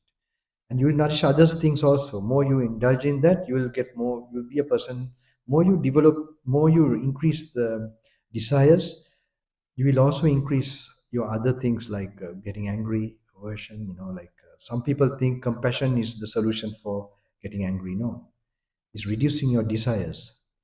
And how do you reduce your desires? Is reducing your delusion. So this is what we are doing immediately now, removing your delusion, the root cause of everything. So then your attachments reduce, then automatically it's like a chain, chain, like a domino effect. When this is removed, then automatically the others will start to remove. Mhm. So 22, page number 22.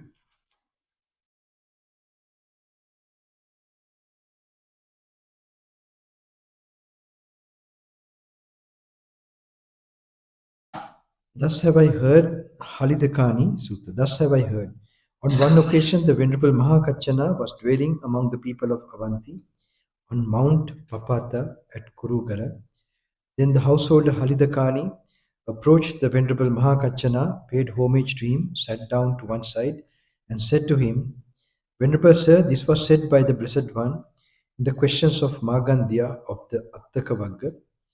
Having left home to roam without abode, in the village the sage is intimate with none.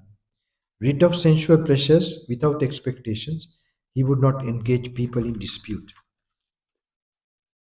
How, Venerable Sir, should the meaning of this, stated by the Blessed One in brief, be understood in detail? The form element householder is the home of consciousness. One whose consciousness is shackled by lust for the form element is called one who roams about in a home.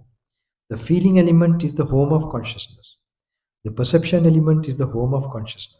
The volitional formations element is the home of consciousness.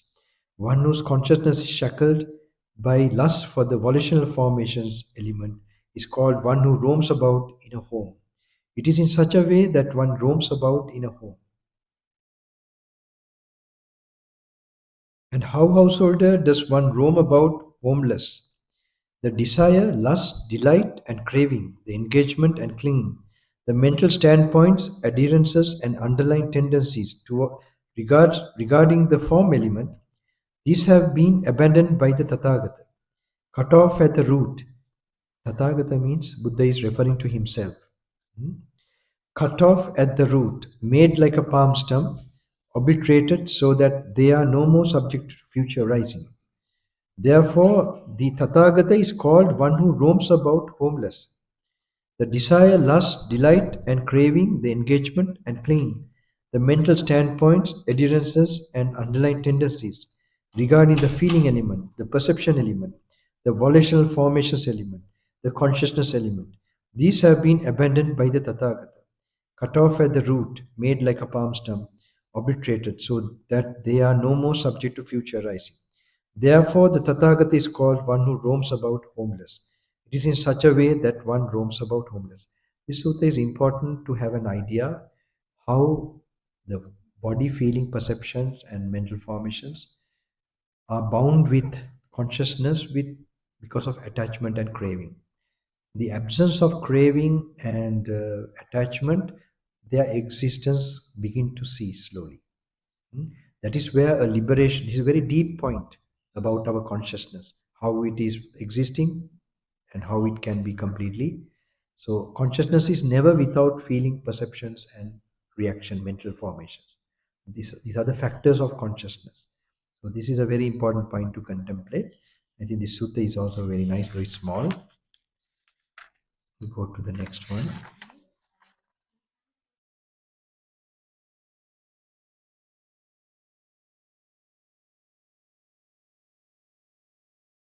Corporeality, yes. No, it's the same. The translators have chose to use those words. So that's no problem. I think the old one we see here, corporeality, is talking about the body. I mean, the translators have thought this word is better like that. So it's 28, page number 28.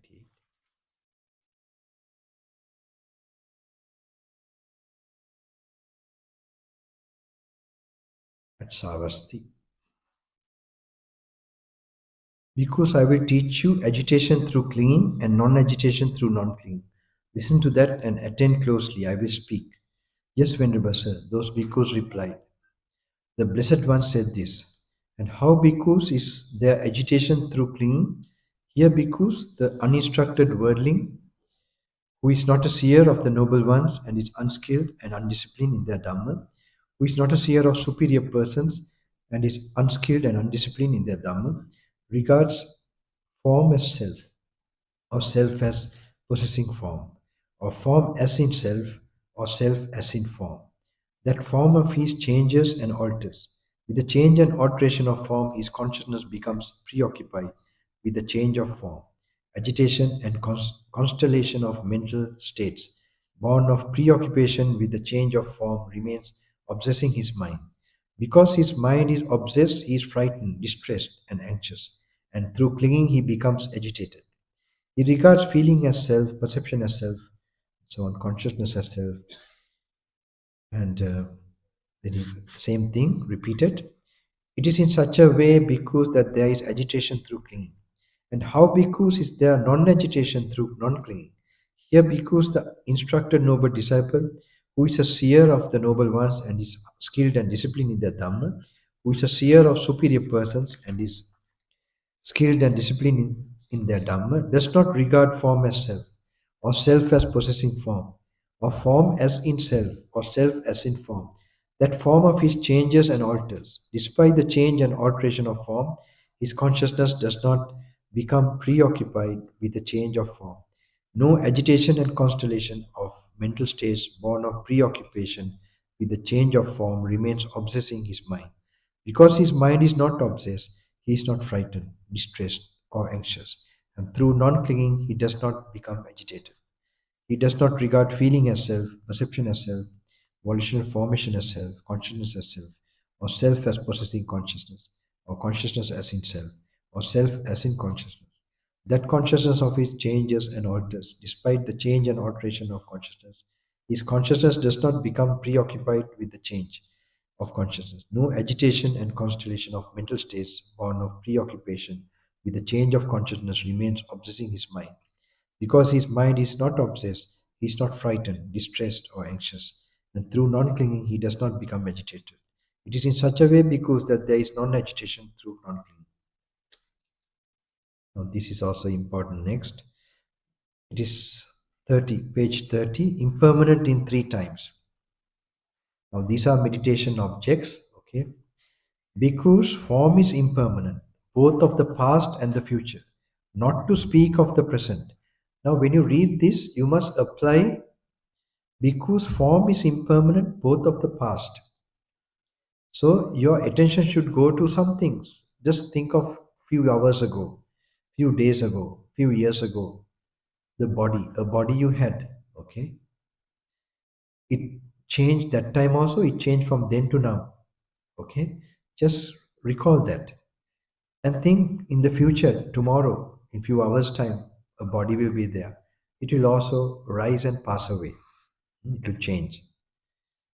Slowly, you have to visualize that. This is kind of a you have to visualize mentally. Not to speak of the present. Then you think, what about this moment? Definitely, it's going to change. If the past has changed, and the same thing will happen in the future, and then what about right now? This thinking you have to get used to. This type of contemplating. This brings out a certain type of impermanence awareness. Okay, the past, whatever form you had, it rose and it passed away. So the same thing will happen in the future, whatever body form I will get. It will that same thing that would happen in the past will happen in the future.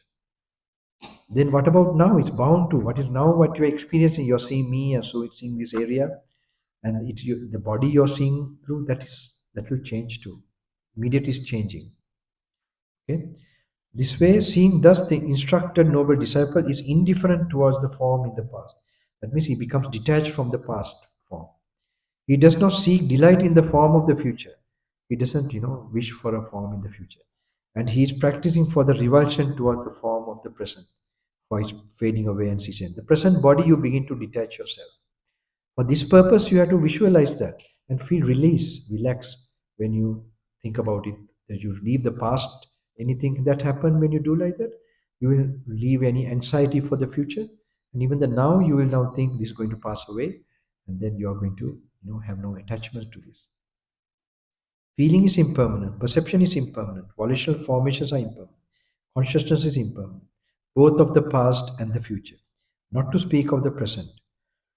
So even the feeling perception you can take of an encounter with somebody, what you saw, you heard, you know how you felt that time, and how it has passed away. Okay. If you have another encounter, another experience in the future as a form of as a feeling, perception, same thing will happen. And now what you're experiencing, maybe in this room, whatever feeling, perception you're going through, that has to pass away. To get this idea of impermanence only, this is a very special type of activating a special type of wisdom which will lead you to enlightenment. Mhm. These are all suttas told where the monks became enlightened. They are recorded like this. And it goes to other the next one, suffering in three times. Bhikkhu's form is suffering, both of the past and the future, not to speak of the present. Seeing thus bhikkhus, the instructed noble disciple is indifferent towards the form of the past. He does not seek delight in the form of the future, and is practicing for the revulsion toward the form of the present, for its fading away and cessation. Feeling is suffering, perception is suffering, volitional formations are suffering. Consciousness is suffering, both of the past and the future, not to speak of the present. Seeing thus, so you have to make a note mentally. Slowly, that note making becomes a meditation object. Okay, that is not normally now our nerves are not working that direction. It is little new. Okay. So you're slowly creating that wisdom I in you.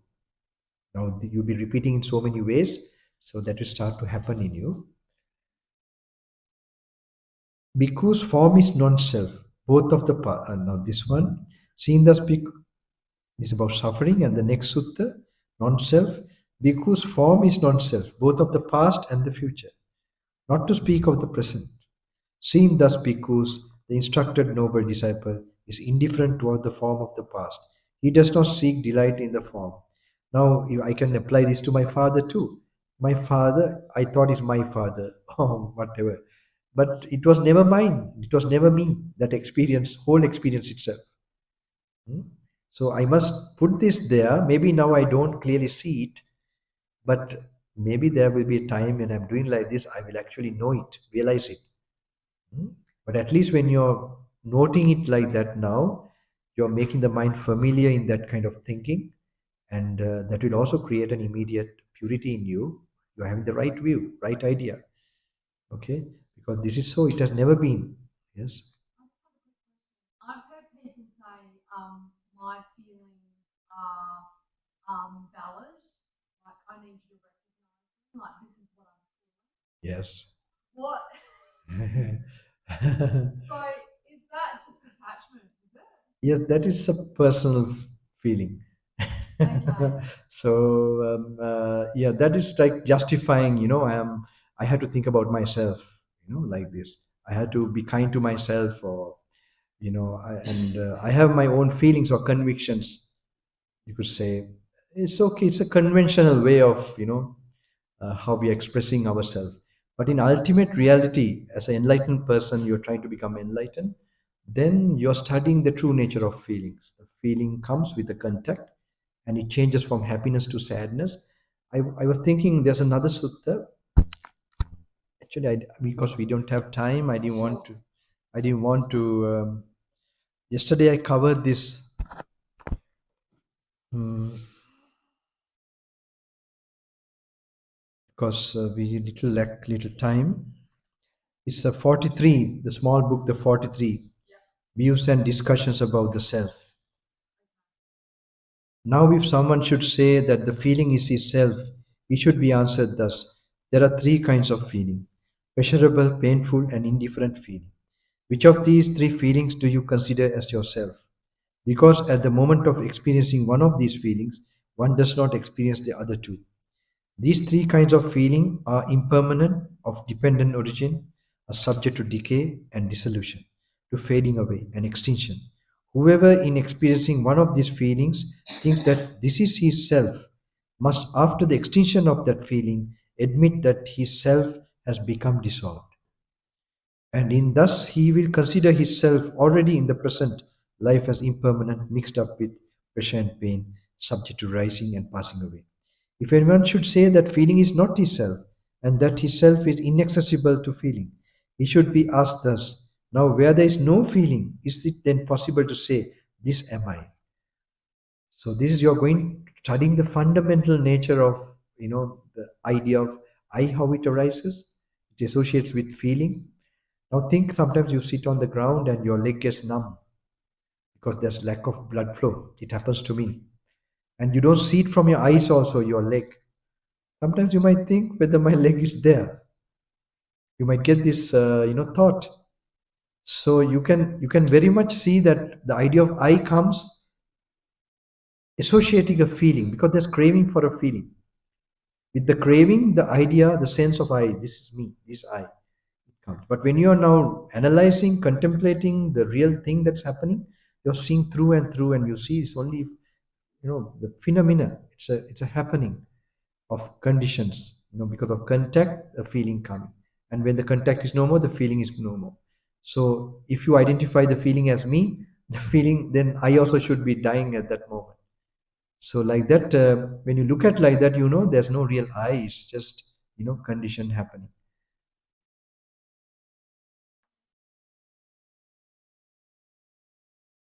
Sorry.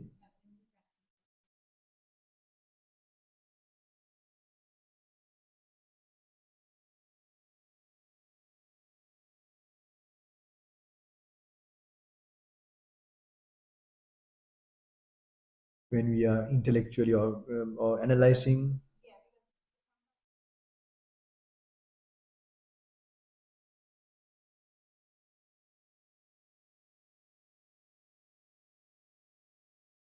in the compassion meditation. Aha, okay, okay.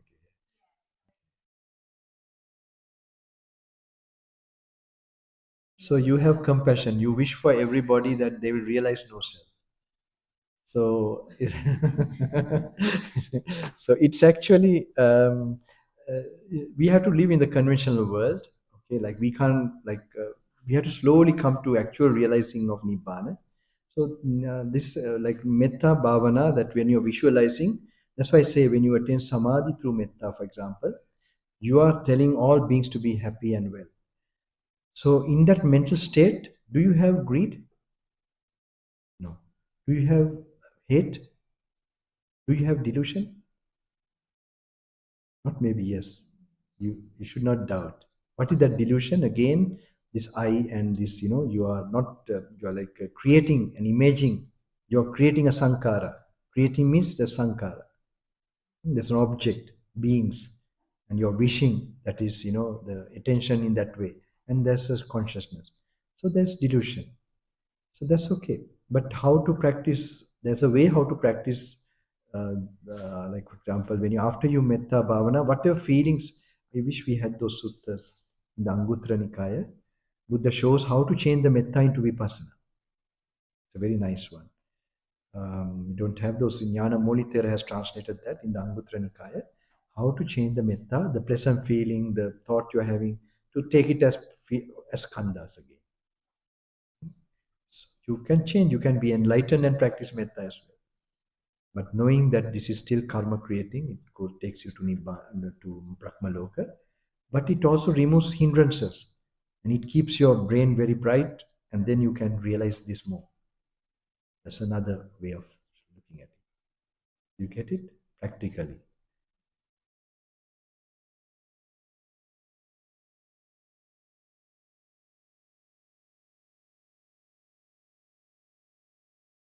Yeah, even, yeah, correct. Unconditional love or unconditional blessing. So that is also at a worldly level. That's how the real metta should be done. Not necessarily you have to know the not self or anatta to do that. Even normally yogis, I know so much they are doing that. They're having the unconditional, kind of compassion, but without having the anatta experience. But having the anatta experience, I think, will perfect one become, because I think yesterday or somewhere I told about how you see the purity of the Buddha, and you lose all self-interest, even to bring somebody into a spiritual idea or something. All that will loosen because you will not see a self at all in you. So that's some glimpses. I am also some one time with the Chachakka Sutta, Chachakka Sutta I was having very nice. Even the Dhamma knowledge is, like realizing the Nibbana is also coming from causes. Okay, so then how the Buddha must be, how pure he is, because there's nothing, no self. He sees the cause and effect only. Now, even when arahants attain or they attain dhyana, they don't think I attain samadhi. They see this cause brought this effect. There are places where it explains very nicely. When they come out of dhyana, they don't think I am coming out of dhyana. They see when this cause is not there, this effect is coming. When this sila is this thing, this mindfulness is reduced, then this is coming. They are seeing phenomena only. They are seeing dhamma, not persons. Okay. Lassana Pali and in Pali, there's a nice. Um, long years ago, I have been when I was looking at these things. Yeah, especially this was discussed by Venerable came in the Thero. Do you know? Have you heard about in Vajraram? I think you all are young, no? Mm. So in Vajrarama, one of the good Theros, they were very scholarly as well as there was like a debate. Do you need dhyana to attain nibbana? In Sri Lanka, but they were all trying those days. And so one sided they need dhyana, others said no, there's pure vipassana. That was actually fight with the Burmese tradition. I don't know, somehow I fell into the sutta section. By destiny, Vajrarama was known for sutta Sutanta, and it's like I born there and slowly coming there with my grandma. And now I'm emphasizing to take the full benefit of it, not just to argue and do all those things also.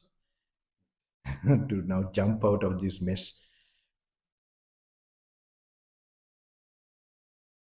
So I was sorry I brought some memories into the last one. Impermanence with the cause. Okay. At Savasti, bhikkhus form is impermanent. The cause and condition for the rising of form is also impermanent. As form has originated from what is impermanent, how could it be permanent? This type of questioning, okay, is very important.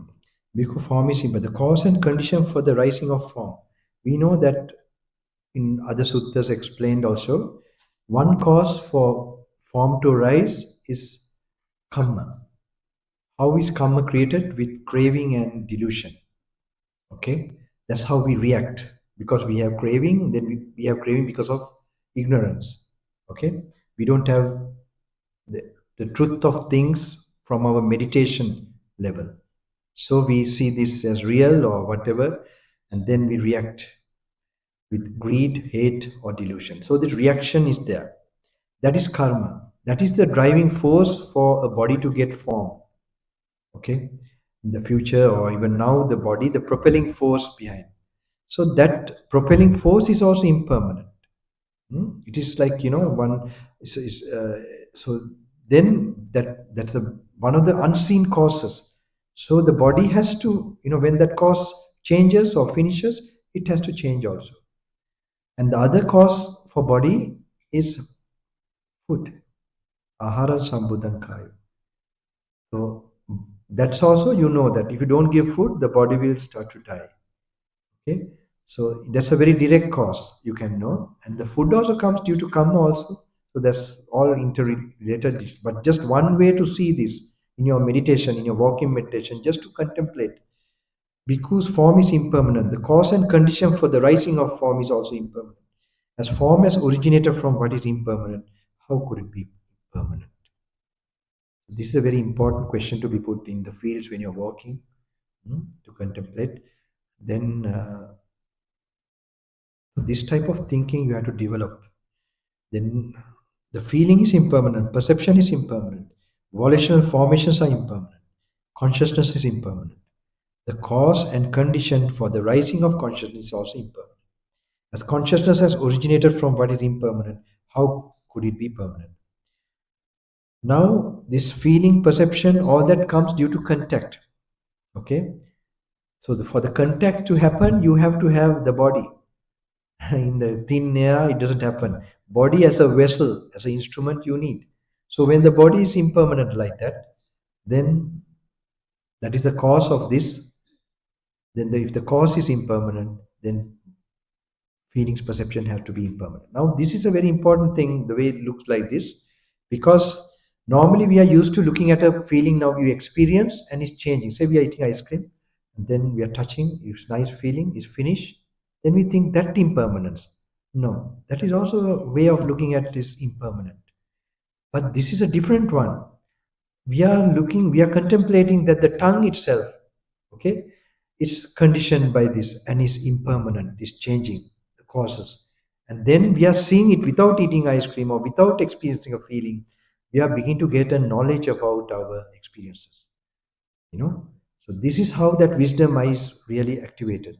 In that way, you will begin to realize awareness of impermanence. That is the real impermanence that will bring you to enlightenment. So this thinking is very important, that you must learn to think separately. Is it understood? Do you see the difference? Normally we have known when we are touching the feet, something is touching, then it's changed, like that. So it's not like that. This is actually seeing, contemplating how the body itself, the very source, how this is what we call yoniso mansika. Hmm? Yoniso means, forget the English word they have put for that. Hmm? Sorry? Manasikara. Yeah, yeah. Oh, you all are very familiar with this. Yeah, very good. So, yeah, wise reflection or contemplation. Hmm? I'm very happy. All of you look like you didn't know nothing, but all of you seem to know everything. He also yesterday came up with Pruthajana, I was so surprised. It's easy for me, otherwise very tough for me. When I'm touching now who have already done something, it's quite easy because I think it will help them. But I'm thinking everybody who will come, I'm sure they have the possibility, and I'll try my best to, give these things. Suffering with the cause. At Savasti, bhikkhu's form is suffering. The cause and condition for the rising of form is also suffering. As form has originated from what is suffering, how could it be happiness? Feeling is suffering, perception is suffering, volitional formations are suffering, consciousness is suffering. The cause and condition for the arising of consciousness is also suffering. As consciousness has originated from what is suffering, how could it be happiness? Seeing thus, he understands there's no more for this state of being. I think you have to do something more creative in the future. Um, I'm thinking even in other parts how it is, to the general public, they can't immediately come to this kind of thing. You should have some kind of like a like a I would know how to say like a food event or something, where people they get a chance in a different way to come to the community. Do you have this idea? I don't know. Like the general local people that that it becomes more open in a certain way that where they could come.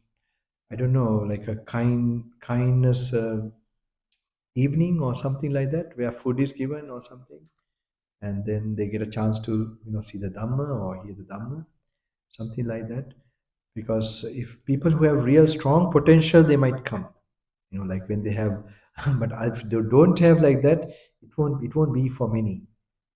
You understand? So I don't know. I'm thinking it should happen. Even in Sri Lanka, I have like events where like programs. So I call it like I see it as a rock concert, spiritual rock concert.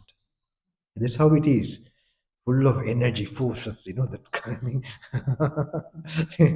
But then slowly bringing them to this Dhamma. It needs, because people are suffering. They are like so depressed and this thing. So they need some vibrant thing initially. So in Sri Lanka, well, in also here we did program, right? We had one or two. Yeah, I was doing program. Yeah, it's like that. So, but this is very deep. This will be the best. But I don't think many will. It's not from everybody. Even when they are trying to come, I'm sure so many obstacles. But they are coming to a very machine, I would say, that is operating in a more subtle way. So the karma, if it's not matching, not easy. Mm, just some idea. 35 page.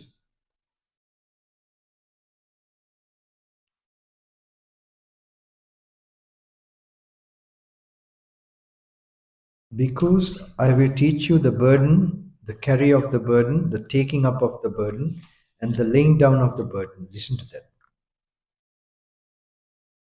Sorry, did I read non-self with the cause? No, no. Previous page. Suffering with cause, I did. Non-self with the cause. Did I read? No? Or yes? No, no.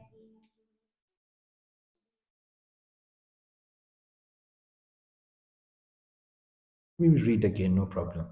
At Savarthi Bhikkhu's form is non-self. The cause and condition for the rising of form is also non-self. As form has originated from what is non-self, how could it be self? Feeling is non-self. Perception is non-self. Now, this is very subtle here. When you think feeling is non-self, perception is non-self. Cause and condition for the rising of form is also non-self. Feeling is non-self. Perception is non-self. Volitional formations are non-self. Consciousness is non-self. Cause and condition for the arising of consciousness is also non-self. As consciousness has originated from what is non-self, how could it be self? So normally it is seen the body, if it's impermanent, suffering, not yourself. Without a body, you can't get consciousness. In consciousness only you have feeling, perception, and all that. So when you know the body is not self, then how can consciousness be yourself? So the entire story of your life, which your moments of consciousness, where you made this is my family and all that. It's all never has been you. Hmm? So this is very important to have that wisdom come out in you. So you begin to separate and see things from far away. So if something happens, they will bound to happen, die or get sick or anything, you or others. You will not worry too much. It will not pain you too much. 35, page 35, the burden. Because I will teach you the burden, the carry of the burden, the taking up of the burden, and the laying down of the burden. Listen to that. And what because is the burden? It should be said the five aggregates subject to clinging.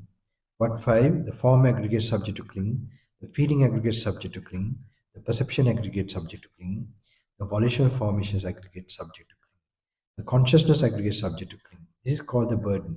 And what bhikkhu is the carrier of the burden? It should be said the person, this venerable one, of such a name and clan, this is called the carrier of the burden. And what bhikkhus is the taking up of the burden. It is this craving that leads to renewed existence, accompanied by delight and lust, seeking delight here and there. That is, craving for sensual pleasures, craving for existence, craving for extermination. This is called taking up of the burden. And what bhikkhus is the laying down of the burden. It is the remainderless fading away and cessation of the same craving, the giving up and relinquishing of it, freedom from it, non reliance on it. This is called the laying down of the burden.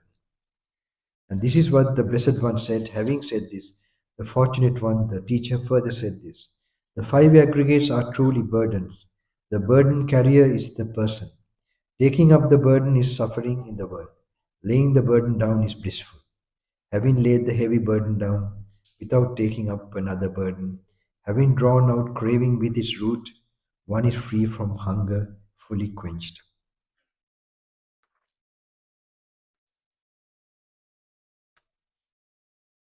39, page. Delight.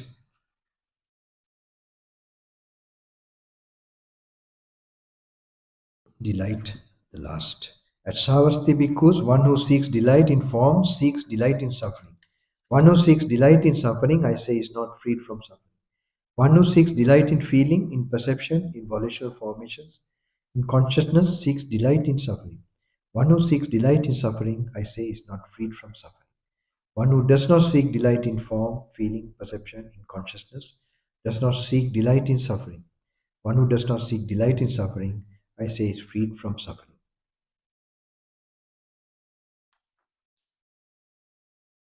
The next one is also good. At Savatthi Bhikkhu, the arising, continuation, production, and manifestation of form is the arising of suffering, the continuation of disease, the manifestation of aging and death, the rising of feeling, of perception, of volitional formations, of consciousness is the rising of suffering, the continuation of disease, the manifestation of aging and death. Now, when you contemplate this, you must think of like thin air, like emptiness, without a body, without feelings. Okay? So that is nice. You must think that is nice to have no body, no feelings, no perceptions. Now, when it arises, especially in the mother's womb, initially you get a body and the feelings, perceptions start to come. Then what is it? What does it mean? The manifestation of form is the rising of suffering, the continuation of disease. You are going to get a cold, you are going to get, all types of diseases. Only with the body we can get that. And the aging process also comes to the body. And the death is that something happened to the body. So you think how nice to be empty without a body, and how when the body comes, it's like being in Nibbana and thinking about this. Okay? When you read like this, you have to learn to imagine like that. Perception, consciousness is the rising of suffering, the continuation of disease, the manifestation of aging and death. The cessation, the subsiding, and the passing away of form of consciousness is the cessation of suffering, the subsiding of disease, the passing away of aging and death. Page number 41, next page. At Savasti, bhikkhus, I will teach you the fragile and the unfragile. Listen to that. And what bhikkhus is the fragile and what is the unfragile? Form is the fragile, its cessation, subsiding, Passing away is the unfragile. Feeling is the fragile. Perception is the fragile. Volitional formations are the fragile. Consciousness is the fragile. Its ceasing, subsiding, passing away is the unfragile. The next one, not yours. Because whatever is not yours, abandon it. When you have abandoned it, that will lead to your welfare and happiness. And what is it because that is not yours? Form is not yours, abandon it. When you have abandoned it, that will lead to your welfare and happiness. Feeling is not yours, perception is not yours, volitional formations are not yours, consciousness is not yours. Abandon it. When you have abandoned it, that will lead to your welfare and happiness. Suppose because people were to carry off the grass, sticks, branches, and foliage in this Jeta grove. This Jeta grove, you know, no, where Buddha was staying? Or to burn them, or to do with them as they wish. Would you think people are carrying us off, or burn us, or doing with us as they wish? No, Venerable Sir. For what reason? Because, Venerable Sir, that is neither ourself nor what belongs to ourself. Somebody made a joke or in Sri Lanka when we were reading this part. In today, of course, if something is taken from the monastery, and, they'll be very upset. Hmm. So Buddha's time, of course, he was wandering monk and maybe thought of it as a temporary place, but he's also showing like the sticks and all that. If somebody burns, it's not our thing. Same way to look at our body. It's not our thing, and it's even the feelings and perceptions depending on the body. This is very good if you practice like that when someone is taking you for a checkup in the hospital or any other thing you're facing a challenging situation. You can watch like that. Keep contemplating and watch, and that will create so much peace for you.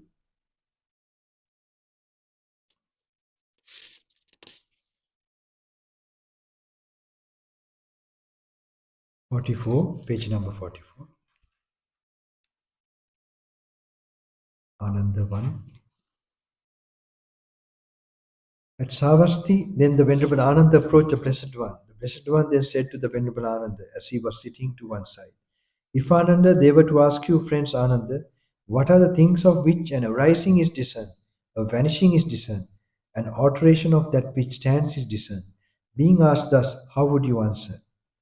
Venerable Sir, if they were to ask me this, I would answer thus. Friends, with form an arising is discerned, a vanishing is discerned, an alteration of that which stands is discerned. With feeling, perception, volitional formations, consciousness, an arising is discerned, a vanishing is discerned, an alteration of that which stands is discerned. These friends are the things of which an arising is discerned, a vanishing is discerned, an alteration of that which stands is discerned.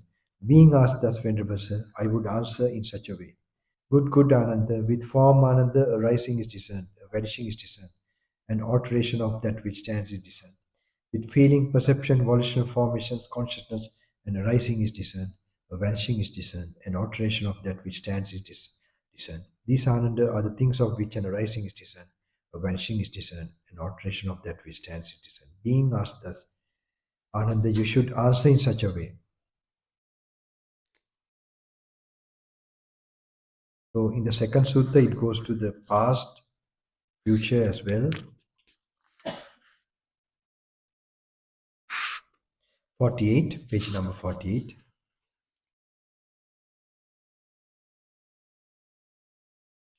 The way, because I will teach you the way leading to the origination of identity, the way leading to the cessation of identity. Listen to that. Page number 48, the way.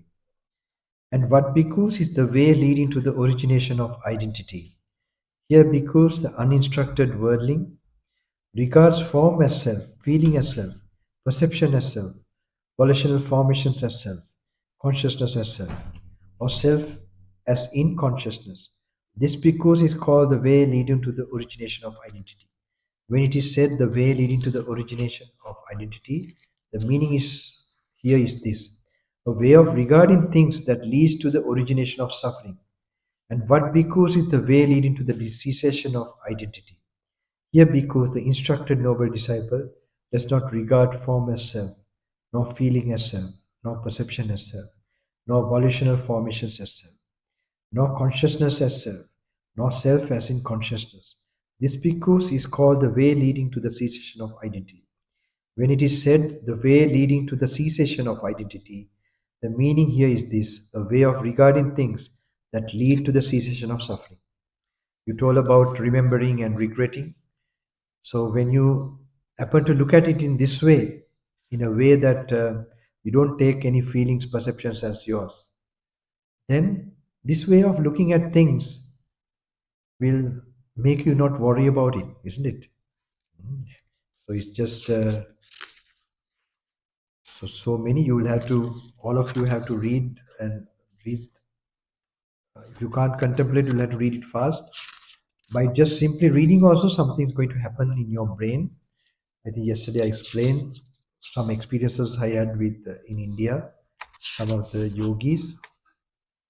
Some good thing, a special thing will happen to you. This has a special effect. In Sri Lanka is well known. Even chanting this in Pali language, people have cured their cancer and things like that.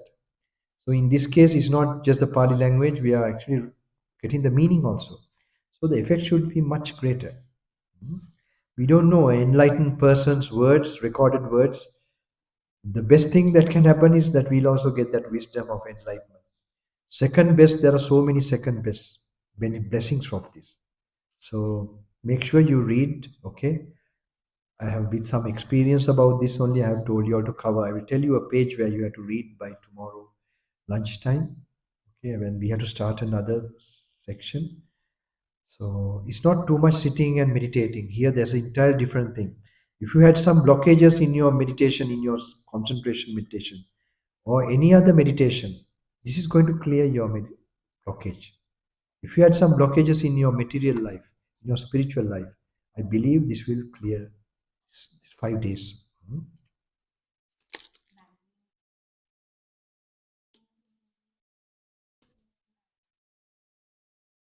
It is, if I think the Pali could be Asmimana, or where is it? The one we read before? Yeah. It is leading to the origination of identity. That means, you take some, like you're taking your, now already you're having an identity view normally. Sorry?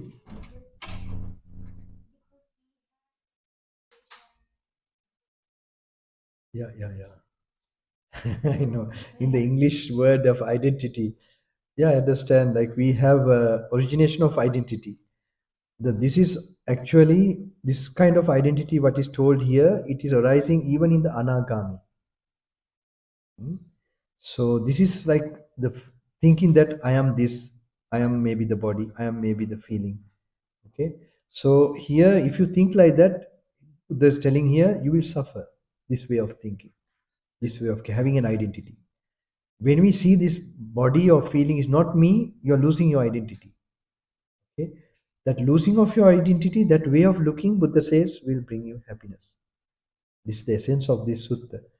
So now, if someone scold you, you think someone scold to you, someone scold me, someone scold, and that feeling you suffer with that. But now, if you don't have the identity, you're free from that. You will not worry. It's like someone hitting this table. Do you worry if someone shout at this table? You don't worry. Same way you look at your own body. It can happen if you develop it into the fullest. At least something you will experience. Like you feel so much bliss. You will not feel affected if someone praises you. Also, you will not feel. If someone blames you, if it's hot sun, if it is cold, you will have that. You will not have that mental suffering. That's the purpose of Buddha's main purpose is to remove your suffering.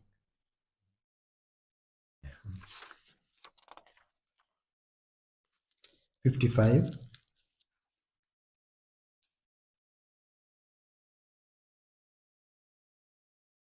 Because one engagement, because one who is engaged is unliberated, one who is disengaged is liberated. Consciousness because while standing might stand, engage with form, based upon form, establish upon form. With a sprinkling of delight, it might come to growth, increase, and expansion. Or consciousness, while standing, might stand, engage with feeling, engage with perception, engage with volitional formations, based upon volitional formations, establish upon volitional formations. With a sprinkling of delight, it might come to growth, increase, and expansion. Because though someone might say, apart from form, apart from feeling, apart from perception, because though someone might say, apart from form, apart from feeling, apart from perception, apart from volitional formations, I will make known the coming and going of consciousness, its passing away and rebirth, its growth, increase, and expansion. That is impossible. So you can't explain consciousness without those factors of consciousness. Whenever there is consciousness, there will be feeling, perception, volitional formations, they will be there. Okay, you can't take away them apart and say, okay, in this consciousness you have feeling, perception only. If you feel, you perceive. What you perceive, you react. Okay, so these very important things, this regarding consciousness. There's nobody explaining consciousness so clearly as the Buddha.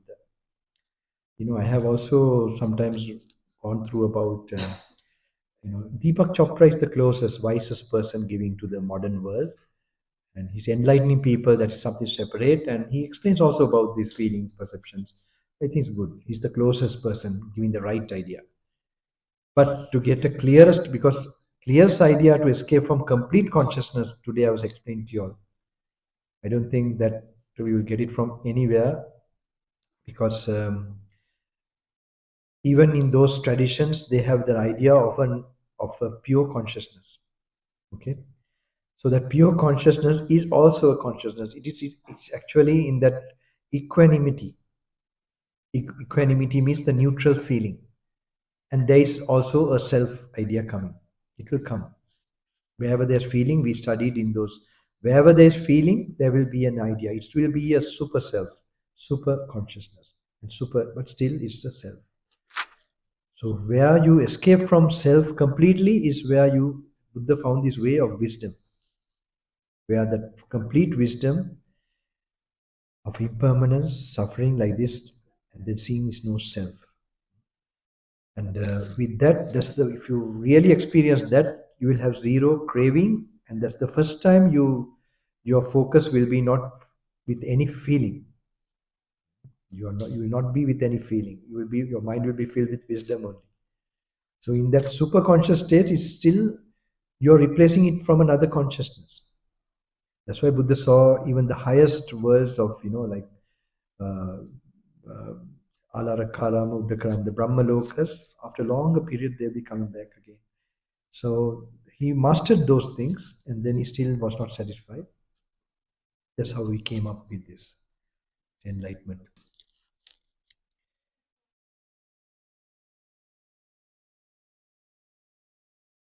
No, he has, when he's enlightened, he's having it. It's like he's always having his old karma is still there.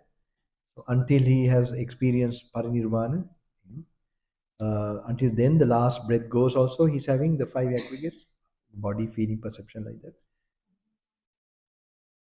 Vijnana is there, but mm, he's, he is, I would say the Vijnana is replaced by wisdom. You understand? Wisdom. His mind is filled with wisdom. So one thing, he's experiencing all the feelings and as pleasant, unpleasant, neutral, but it is with you could say an enlightened mind. That is, it's not taking as me, it's not taking as permanent or happiness or self. So that is, he's not taking it like that, but he's definitely experiencing those experiences. So there's no reaction from him. The reaction is completely stopped from greed, of any trace of greed. I mean, this is all theoretical for me also, tell you honestly. Okay. I must be honest. I'm not a person who will read a book and I will be honest about it. So, but I'm also thinking it's like that. Because one who is engaged in is, but good to think about these things. One day when you are thinking too much like this, only you will get some glimpses of this. So Because if a bhikkhu has abandoned lust for the form element, with the abandoning of the lust, the basis is cut off. There is no support for establishing of consciousness. If he has abandoned lust for the feeling element, for the perception element, for the volitional formations element, for the consciousness element, with the abandoning of lust, the basis is cut off. There is no support for the establishment of consciousness. When that consciousness is unestablished, not coming to growth, non generative, it is liberated. I'm mentally picturing something actually. So you're filled with wisdom. You have consciousness, but you're not using those feelings, perceptions for defilements. Understand? Because but this I'm telling in a theoretical way, but yeah, this because but this is important to know that you get a focus because you have desire for the volitional formation element, for the consciousness element. With the abandoning of the lust, the base is cut off. There is no support for the establishment of consciousness. Until the previous force is there for the karma to go, and then when that stops, then the last thought, it will not also come because you have not accumulated any karma, and then you have no craving whatsoever. And then that's why if you're focusing, you can focus to the last breath, the last function of the body. Then this comes to nibbudha, complete cessation.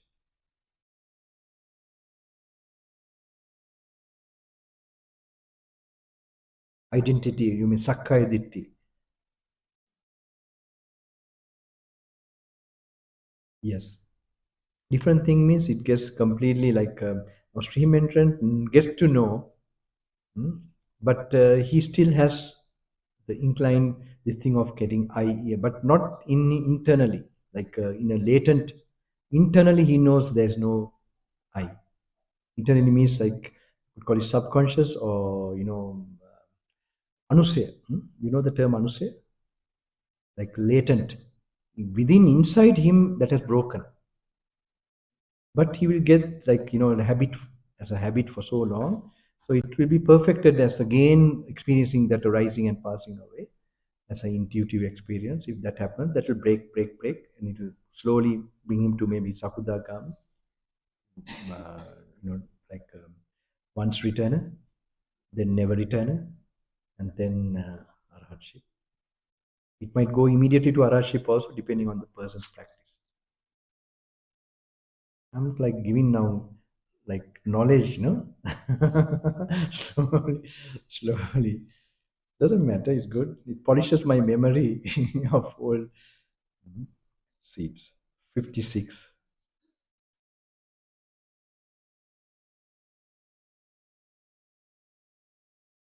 Because I want to make this a meditation experience. Somehow it's very important. Because there are these 5 kinds of seeds. What 5? Roots are this also very important. Hmm? Are very important. Because there are these 5 kinds of seeds. What 5? Root seeds, stem seeds, joint seeds, cutting seeds, and germ seeds. At the 5th. If these 5 kinds of seeds are unbroken, unspoiled, undamaged by wind and sun, fertile, securely planted, but there is no earth or water, would these 5 kinds of seeds come to growth, increase, and expansion? No, Venerable Sir. If these 5 kinds of seeds are broken, spoiled, damaged by wind and sun, unfertile, not securely planted, but there is earth and water, would these 5 kinds of seeds come to growth, increase, and expansion? No, Venerable Sir. If these 5 kinds of seeds are unbroken, unspoiled, undamaged by wind and sun, fertile, securely planted, and there is earth and water, would these 5 kinds of seeds come to growth, increase, and expansion? Yes, Venerable Sir. Because the 4 stations of consciousness should be seen as like the earth element. Delight and lust should be seen as like the water element. Consciousness together with its nutriment should be seen as like the 5 kinds of seeds. Consciousness because while standing might stand engaged with form, based upon form, established upon form. With the sprinkling of delight, it might come to growth, increase, and expansion. Or consciousness while standing might stand engaged with feeling, engage with perception, engage with volitional formations, based upon volitional formations, establish upon volitional formations. With the sprinkling of delight, it might come to growth, increase, and expansion. Because though someone might say, apart from form, apart from feeling, apart from perception, apart from volitional formations, I will make known the coming and going of consciousness, its passing away and rebirth, its growth, increase, and expansion. That is impossible. Because if a bhikkhu has abandoned lust for the form element, with the abandoning of lust, the basis is cut off. There is no support for the establishing of consciousness. If he has abandoned lust for the feeling element, for the perception element, for the volitional formations element, for the consciousness element, with the abandoning of the lust, the basis is cut off. There is no support for establishing of consciousness. When that consciousness is unestablished, not coming to growth, non generative, it is liberated.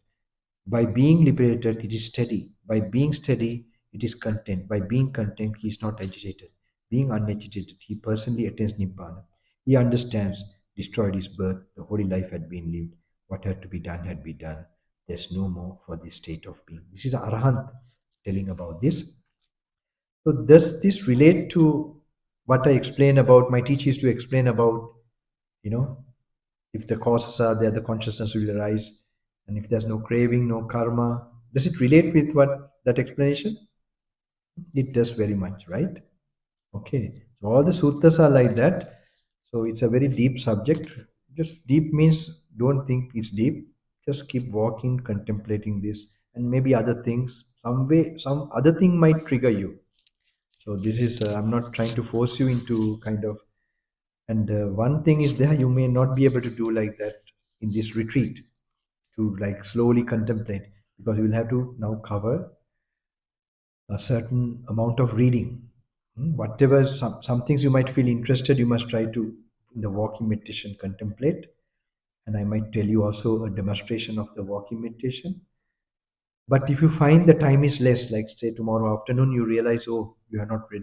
So you must just then you continue to read. Don't worry if you don't understand. Just keep on reading, and uh, then some. It's very important in this retreat. You should do like that. Then you will get definitely you're bound to get something if you do like that. If you keep slowly doing, you'll get something, no doubt. But trying to give you much as possible. Just do that. 71 page.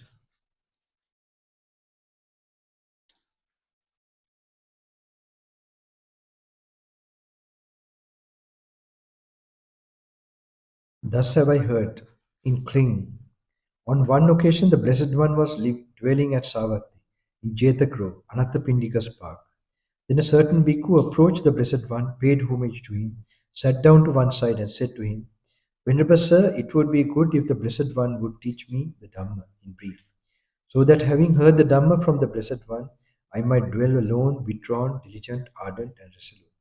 Because in clinging one is bound by Mara, by not clinging one is freed from the evil one. Understood, Blessed One, understood, Fortunate One. In what way, Bhikkhu, do you understand in detail the meaning of what was stated by me in brief? In clinging to form, Venerable Sir, one is bound by Mara. By not clinging to it, one is freed from the evil one. In clinging to feeling, to perception, to volitional formations, to consciousness, one is bound by Mara. By not clinging to it, one is freed from the evil one. It is in such a way, Venerable Sir, that I understand in detail the meaning of what was stated by the Blessed One in brief. Good, because it is good that you understand in detail the meaning of what was stated by me in brief. In clinging to form, because one is bound by Mara. By not clinging to it, one is freed from the evil one.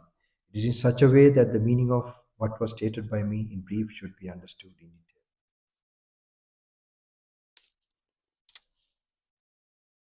He also became an Arahant.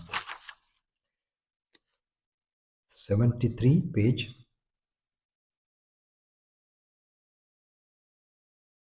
In seeking delight. At Savatthi, then a certain bhikkhu approached the Blessed One and said to him, Venerable Sir, it would be good if the Blessed One would teach me the Dhamma in brief. Because in seeking delight, one is bound by Mara. By not seeking delight, one is freed from the evil one. Understood, Blessed One, understood, Fortunate One. In what way, bhikkhus, do you understand in detail the meaning of what was stated by me in brief? In seeking delight in form, Venerable Sir, one is bound by Mara. By not seeking delight in it, one is freed from the evil one. In seeking delight in feeling, in perception, in volitional formations, in consciousness, one is bound by Mara. By not seeking delight in it, one is freed from the evil one. It is in such a way, Venerable Sir, that I understand in detail the meaning of what was stated by the Blessed One in brief.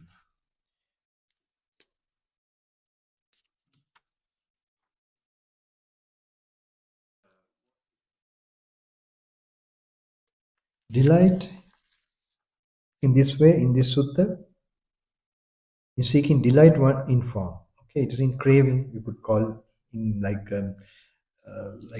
you know craving for it.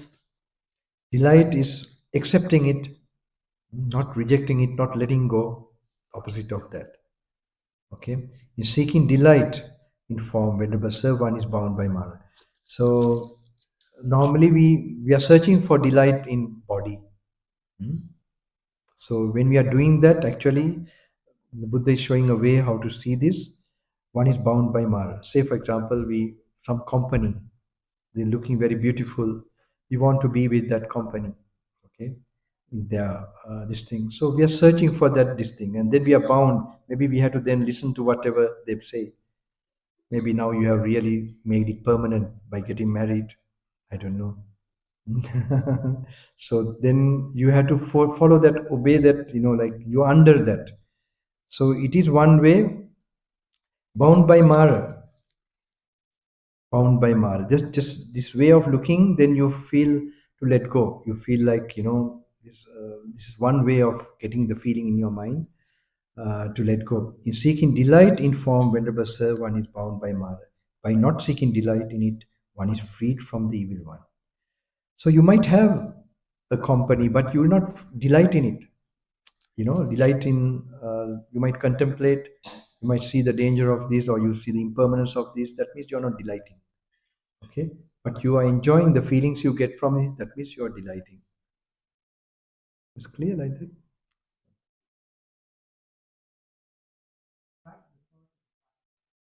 No, here is regarding all, because it's kind Kandas, no.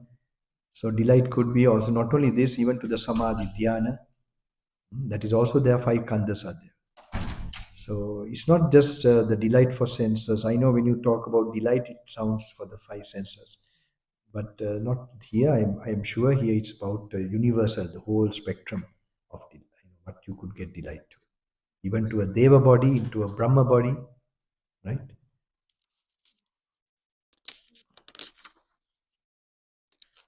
75.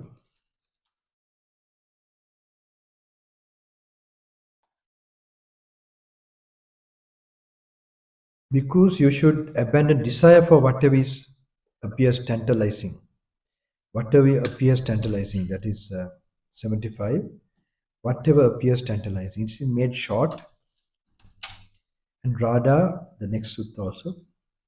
At Savarti, then the Venerable Radha approached the Blessed One, paid homage to him, sat down to one side and said to him, Venerable Sir, how should one know, how should one see, so that in regard to this body with consciousness and regard to all external signs, I making, mind making, and the underlying tendency to conceit no longer occur within any kind of form whatsoever, rather, whether past, future, or present, internal or external, gross or subtle, inferior or superior, far or near, one sees all form as it really is with correct wisdom thus.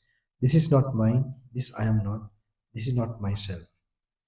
Any kind of feeling whatsoever, any kind of perception whatsoever, any kind of volitional formations whatsoever, any kind of consciousness whatsoever, whether past, future, or present, internal or external, gross or subtle, inferior or superior, far or near, one sees all consciousness as it really is, with correct wisdom thus, this is not mine, this I am not, this is not myself.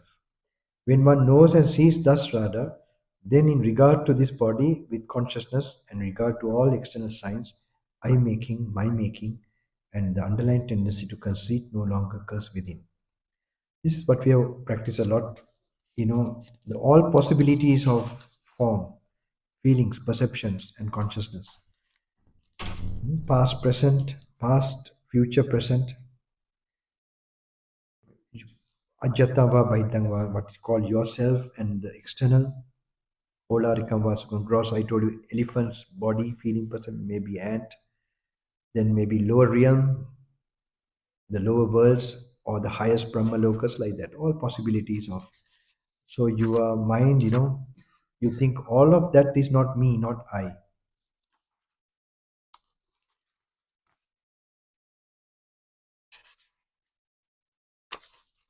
So you don't imagine somewhere there is something impermanent.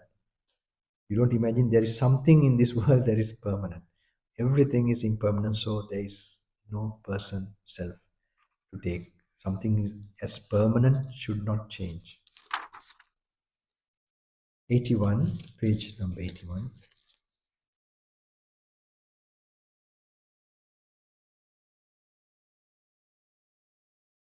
Being devout, because those ascetics and Brahmins who recollect their manifold past abodes all recollect the five aggregates subject to clinging, or a certain one among them. What five?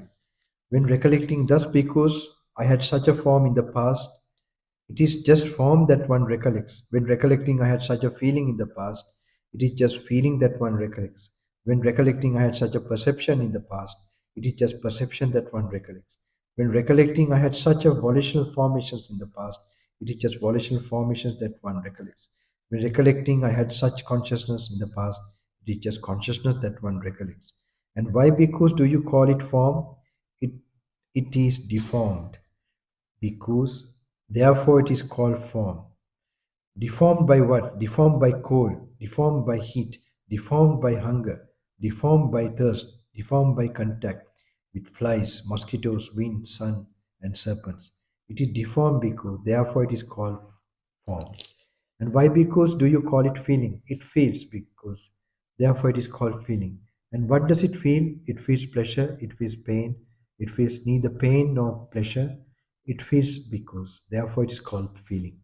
And why? Because do you call it perception? It perceives. Because therefore it is called perception. And what does it perceive? It perceives blue, it perceives yellow, it perceives red, it perceives white, it perceives because. Therefore it is called perception. And why? Because do you call them volitional formations? They construct the condition. Because therefore they are called volitional formations.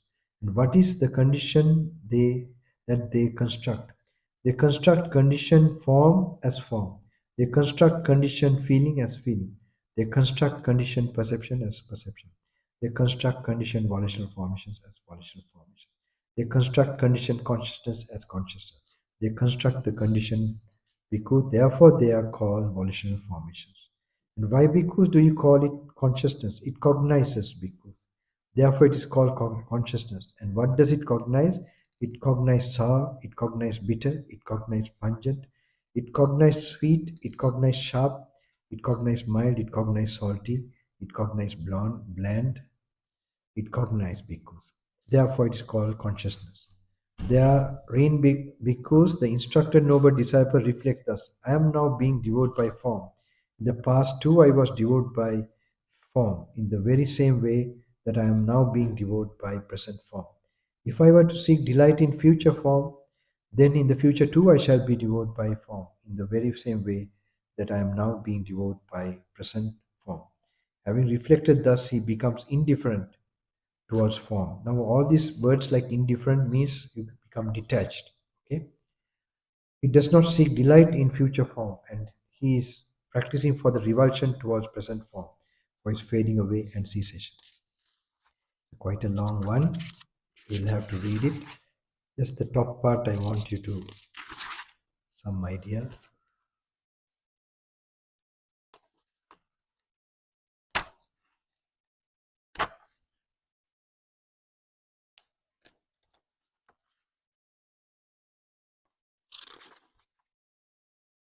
Hundred and 15.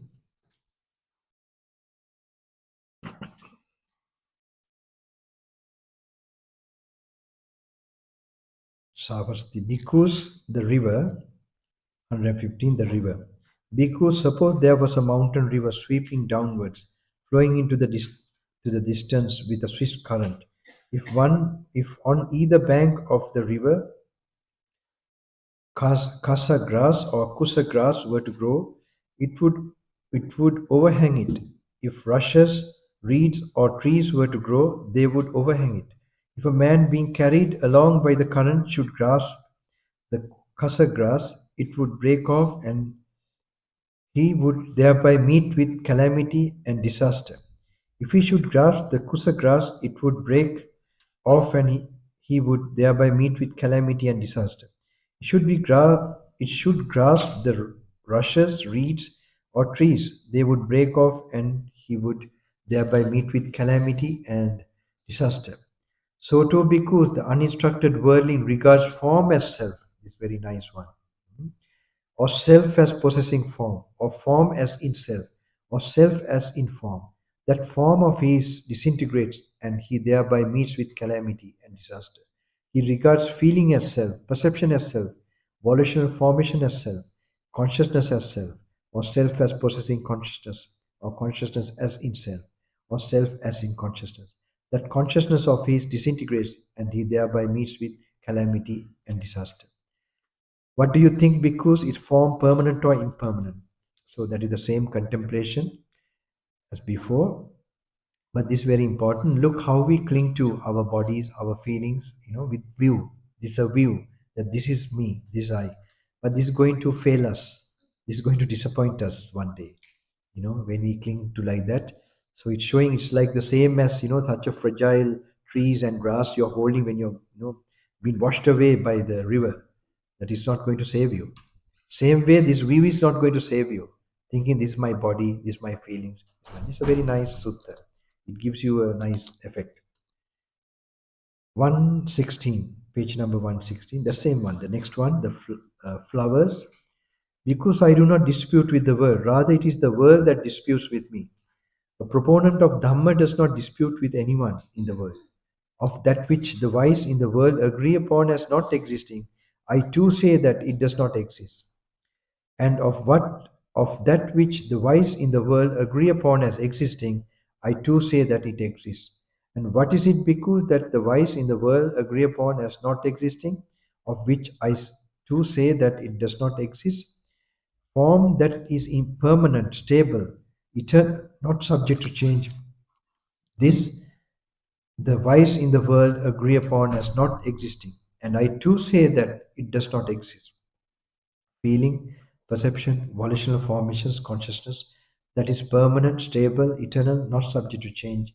This the wise in the world agree upon as not existing, and I too say that it does not exist. That because is what the wise in the world agree upon as not existing, of which I too say that does not exist. And what is it because that the wise in the world agree upon as existing, of which I too say that it exists? Form that is impermanent, suffering, and subject to change. This the wise in the world agree upon as existing, and I too say that it exists. Feeling, perception, volitional formations, consciousness, that is impermanent, suffering, and subject to change. This the wise in the world agree upon as existing, and I too say that it exists. That because is what the wise in the world agree upon as existing, of which I too say that exists. There is because a world phenomenon. This is very interesting, this part. There is because a world phenomenon in the world to which the Tathagata has awakened and broken through. Having done so, he explains it, teaches it, proclaims it, establishes it, discloses it, analyzes it, and elucidates it. And what is that world phenomena in the world to which the Tathagata has awakened and broken through? Form bhikkhus is a world phenomenon in the world to which the Tathagata has awakened and broken through. Having done so, he explains it, teaches it, proclaims it, establishes it, discloses it, analyzes it, elucidates it. When it is being thus explained and elucidated by the Tathagata, if anyone does not know and see, how can I do anything with that foolish worldling, blind and sightless, who does not know and does not see? Feeling, perception, volitional formations, consciousness is a world phenomenon in the world to which the Tathagata has awakened and broken through. Having done so, he explains it, teaches it, proclaims it, establishes it, discloses it. It analyzes it, elucidates it. When it is being thus explained and elucidated by the Tathagata, if anyone does not know and see, how can I do anything with that foolish worldling, blind and sightless, who does not know and does not see? Bhikkhu, just as blue, red, or white lotus is born in the water and grows up in the water, but having risen up above the water, it stands unsullied by the water. So too the Tathagata was born in the world and grew up in the world. But having overcome the world, he dwells unsullied by the world.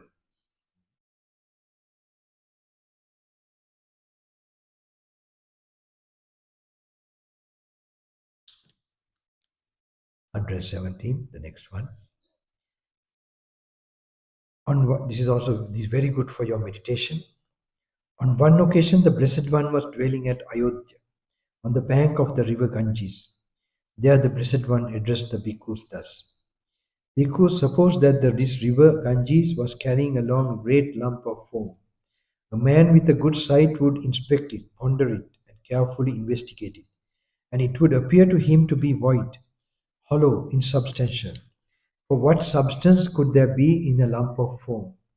So too, bhikkhus, whatever kind of form there is, whether past, future, or present, internal or external, gross or subtle, inferior or superior, far or near, a bhikkhu inspects it, ponders it, and carefully investigates it, and it would appear to him to be void, hollow, insubstantial.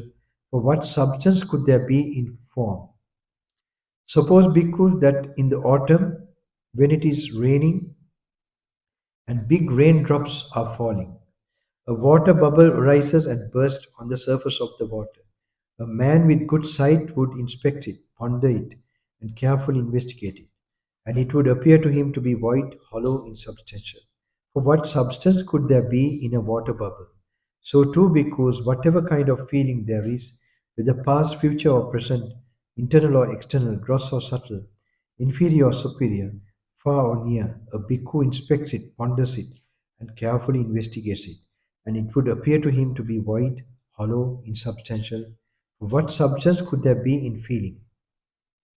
Suppose, because there in the last month of the hot season, at high noon, a shimmering mirage appears. A man with good sight would inspect it,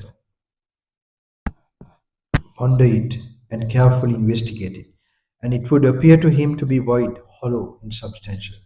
For what substance could there be in a mirage? So too, bhikkhus, whatever kind of perception there is, whether past, future, or present, internal or external, gross or subtle, inferior or superior, far or near, a bhikkhu inspects it, ponders it, and carefully investigates it, and it would appear to him to be void, hollow, insubstantial. For what substance could there be in perception? Suppose, because that a man needing heartwood, seeking heartwood, wandering in search of heartwood, would take a sharp axe and enter a forest. There he would see the trunk of a large plantain tree, straight, straight, fresh, without a fruit bud core. He would cut it down at the root, cut off the crown, and unroll the coil. As he unrolls the coil, he would not find even soft food, let alone hard food. A man with good sight would inspect it, ponder it, and carefully investigate it, and it would appear to him to be void, hollow, insubstantial. For what substance could there be in the trunk of a plantain tree? So too, bhikkhus, whatever kind of volitional formation there are, whether past, future, or present, internal or external, gross or subtle, inferior or superior, far or near, a bhikkhu inspects them, ponders them, and carefully investigates them. As he investigates them, they appear to him to be void, hollow, insubstantial. For what substance a, could there be in a volitional formations?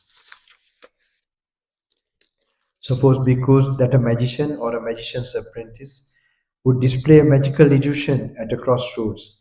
A man with good sight would inspect it, ponder it, and carefully investigated, and it would appear to him to be void, hollow, insubstantial. For what substance could there be in a magical illusion? So too, bhikkhus, whatever kind of consciousness there is, whether past, future, or present, internal or external, gross or subtle, inferior or superior, far or near, a bhikkhu inspects it, ponders it, and carefully investigates it, and it would appear to him to be void, hollow, insubstantial. For what substance could there be in consciousness? Seeing thus, bhikkhus, the instructed noble disciple experiences revulsion towards form, revulsion towards feeling, revulsion towards perception, revulsion towards volitional formation, revulsion towards consciousness. Experiencing revulsion, he becomes dispassionate.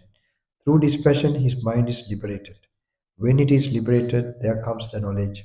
It is liberated. He understands. Destroyed his birth, the holy life had been lived. What had to be done had been done. There is no more for this state of being. This is what the Blessed One said.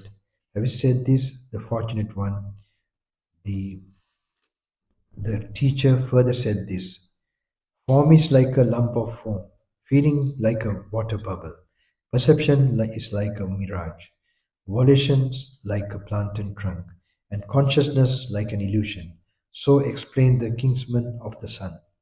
However, one may ponder it and carefully investigate it, it appears but hollow and void. When one views it carefully, with reference to this body, the one of broad wisdom has taught that with the abandoning of three things, one sees this form discarded. When vitality, heat, and consciousness depart from this physical body, then it lies there cast away, food for others without volition. Such is this continuum, this illusion, beguiler of fools. It is taught to be a murderer. Here, no substance can be found. It makes you really see this is meaningful, meaningless, this whole body. It's so nice. Such is this continuum, this illusion, beguiler of fools. It is taught to be a murderer. Here no substance can be found. A book bhikkhu with energy aroused should look upon the aggregates thus, with the day by day or at night, comprehending ever mindful. He should discard all the fetters and make a refuge for himself, letting fare as with head ablaze, yearning for the imperishable state. So you must read until this, okay? Make a note of this.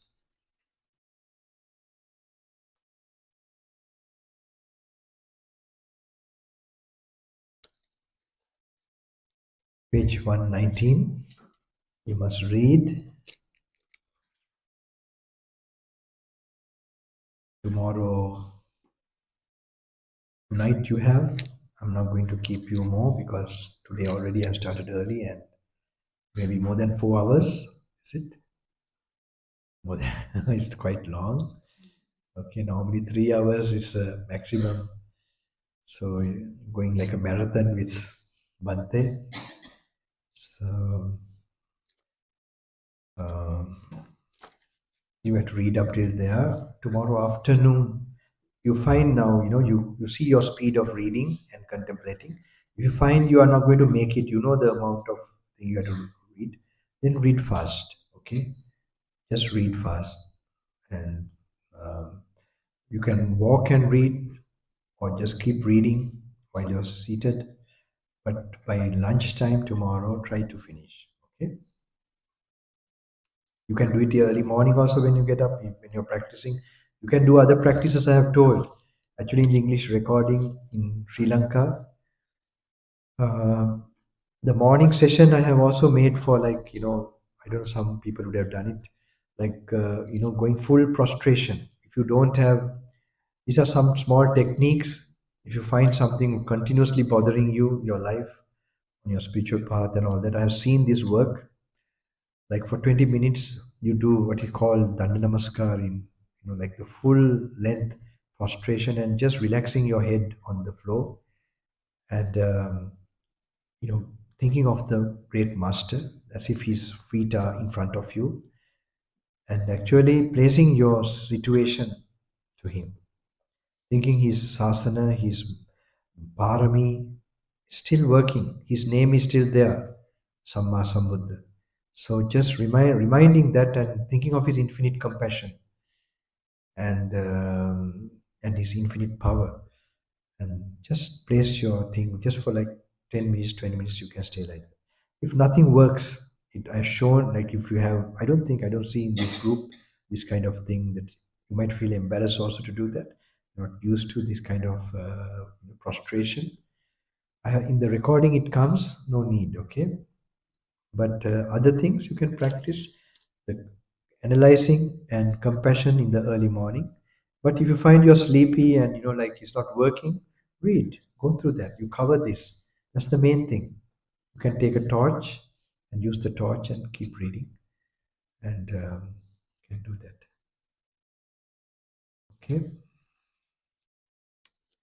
Actually, I have to cover some more. Too much today.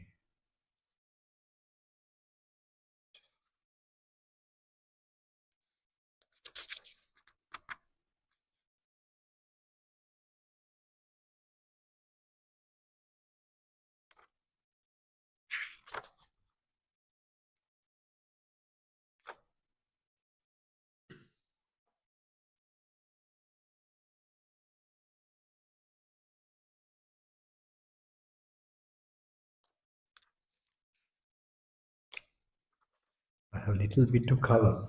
Tomorrow I might have to come in the morning and try.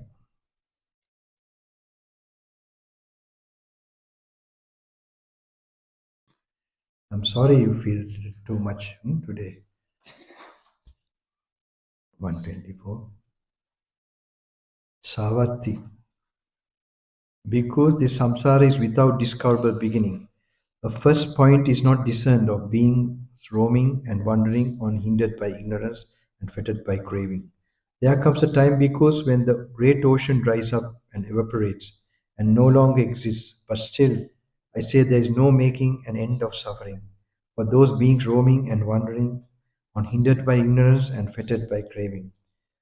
There comes a time because when Sineru, the king of mountains, burns up and perishes and no longer exists, but still I say, there is no making an end of suffering for those beings roaming and wandering unhindered by ignorance and fettered by craving. There comes a time because when the great earth burns up and perishes and no longer exists, but still I say, there is no making an end of suffering for those beings roaming and wandering on hindered by ignorance and fettered by craving. Suppose because a dog tied up on a leash was bound to a strong post or pillar, it would just keep on running and revolving around that same post or pillar. So too, the uninstructed worldling regards form as self, feeling as self, perception as self, volitional formations as self, consciousness as self. He just keeps running and revolving around form, around feeling, around perception, around volitional formations, around consciousness. As he keeps on running and revolving around them, he's not freed from form. He's not freed from feeling, not freed from perception, not freed from volitional formations, not freed from consciousness. He's not freed from birth, aging, and death, not freed from sorrow, lamentation, pain, displeasure, and despair, not freed from suffering, I say. But the instructed noble disciple does not regard form as self, nor feeling as self, nor perception as self, nor volitional formations as self, nor consciousness as self. He no longer keeps running and revolving around form, around feeling, around perception, around volitional formations, around consciousness. As he no longer keeps running and revolving around them, he is freed from form, freed from feeling, freed from perception, freed from volitional formations, freed from consciousness. He is freed from birth, aging, and death, freed from sorrow, lamentation, pain, displeasure, and despair, freed from suffering, I say.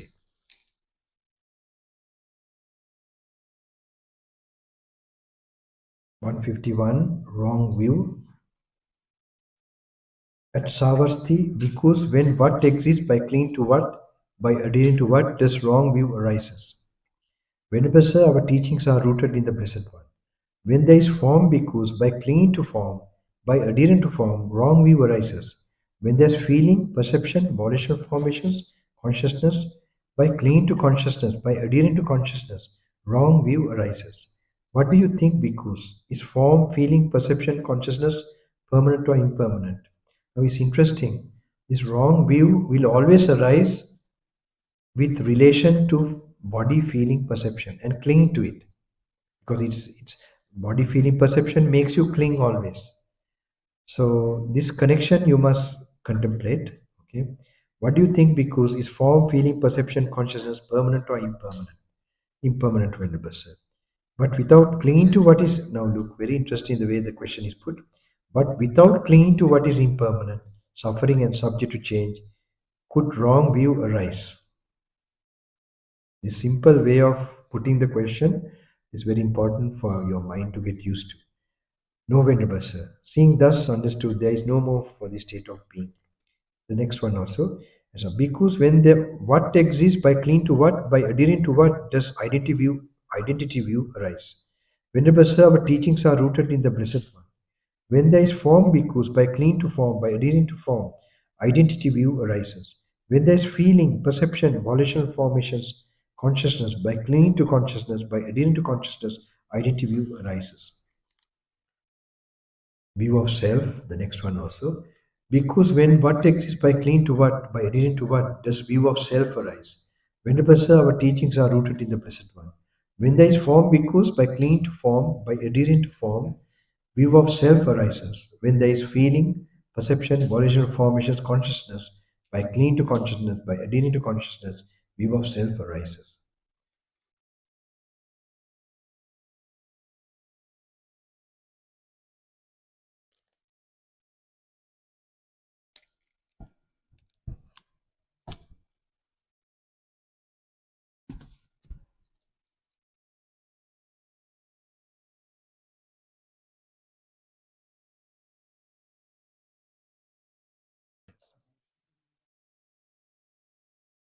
Yeah, the form, no, something. What is the title of that sutta there?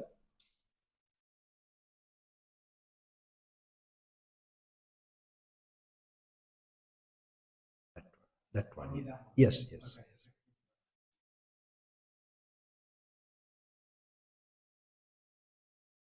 All right. Now I'm tired of talking meditation. Okay. Okay, sure, don't worry.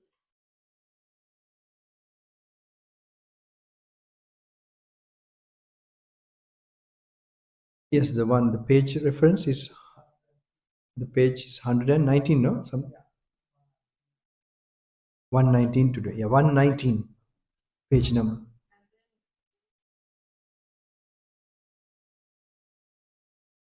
No, no, no. Just 119, if you read, is okay. Now, not I skipped here and there, just to give you a spoon feeding, y'all. Okay, but you all must go through that, and if you find like you have not enough time, just doesn't matter. You read fast. Okay, it's quite a lot, or what? What do you think? Hmm? It's quite okay. Doesn't matter. This is once in a lifetime. Do it.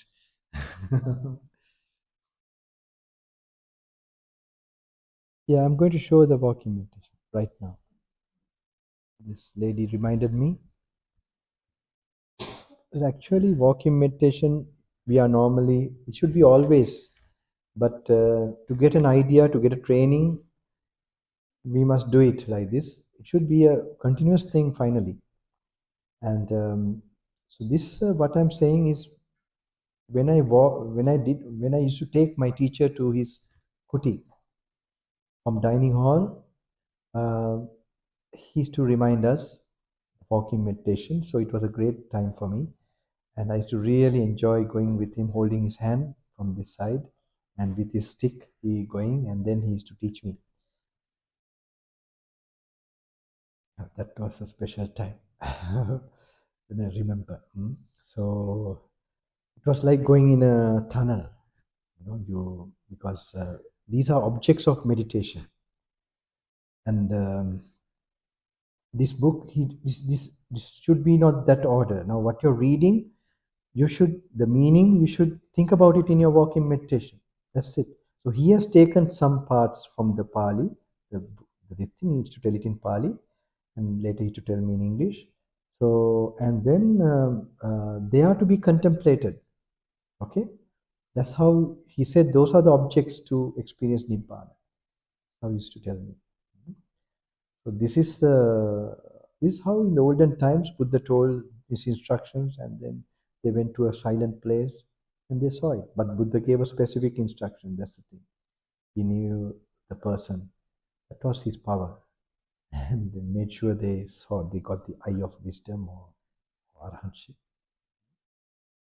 So let me do this. So I was not I was not good in learning and studying. Okay. So this much only I know Pali. And some sutras, of course, So because all the time going with Bante, and he reminded me all the time. So it was like from the Dhanashala or the cafeteria, what the monks where we after leaving him. So I should take his pathway to his kuti from. It was very nice, very live, very live. There are times when he was getting old and feeble. So I used to run to him and tell Bante, can I wash your robes or carry your bowl or something like that. Then I never forget. He looked at me and said, "His body does not belong to me. What does not belong to me? Why should I give it to somebody else?" And when he said that, he meant it. It was not like some words, or he really meant it. And you could feel, that I felt like it's my problem. I am feeling it's him, and like I want to look after him, but it's not him's problem. He's not thinking as his body. Those words, it really you feel he's living in that. There are many experiences like this. Okay, one I'm talking about, I remember another occasion. Those days he was like, in bedridden, and we had to put the bedpan, the bedpan, do you know? Like, so I used to, there suddenly situations came where my father, my father wanted, me to do a job and so on. So I saw the benefits before being, what is this, being obedient to him, how it helped my spiritual path. So I went on that. So I used to do the job during daytime and nighttime. Luckily, my teacher was brought to Colombo, the city. He was not well, so I was his like main attendant. So anyway, I had to follow my father too. So they brought some other people to look after during the daytime, and I used to stay the night. It was really nice time because there's no day or night with my teacher. It's practice, practice, practice. It was so nice. 2 o'clock walking meditation. It is full active the night time. And it was really, really very. I couldn't, I couldn't come near him. That's why it was so. You can look up to him. It was so energetic practice. Full gear. So really, it was very inspiring. So one day, after my work, so I come and meet him, and the other person, other caregiver goes away, and I take over. So normally he inquires, like how was the day? How was the? He was asked how means he asks how is our practice. That's what he means. So I would say, like it was okay, and if something went wrong, I would also tell. So that day, he was like this, his bed, and normally I would help him to turn, to this side or that side. And he inquired about my thing. He said everything is okay. And then I moved back. I worshipped him, and when I moved back, yeah, today I'm feeling too much about my teacher. Normally, I'm not too much thinking about in that way because he's always whatever I'm doing is because of him. Even this ordination, I was planning to ordain when I was older, but he gave me so much pressure. And anyway, so I left, and then I would peep through the door, it's a dark room with a slightly lit. So I used to look from there if he's turning to go and give the support. Like if he turn to this side, I want to support him. So I will be watching for some time. I won't leave the room completely, but maybe he doesn't know I'm peeping through that. Then suddenly he was like going to turn. I went very fast and I was going to support him. Then he suddenly said no. He would not be so abrupt like that, his expression. He said no. And then I was little this thing amazed, and he said, "Did anything touch you?" I said, "No, Venerable sir." And I was, like looking. I was be cautious. What? Why? What did he mean by that? And then I noticed that he has, he has sent the feces, out, and this would have happened in the afternoon also.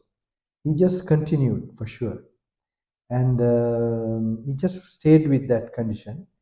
And he knew I have come work very hard, maybe not very hard really, but from office and all these things.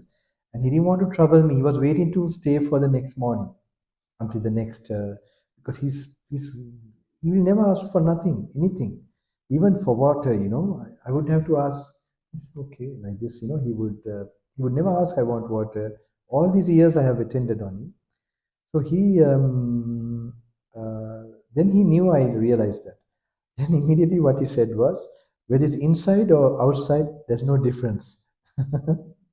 The way he said that, I would tell you, it's like he really meant it.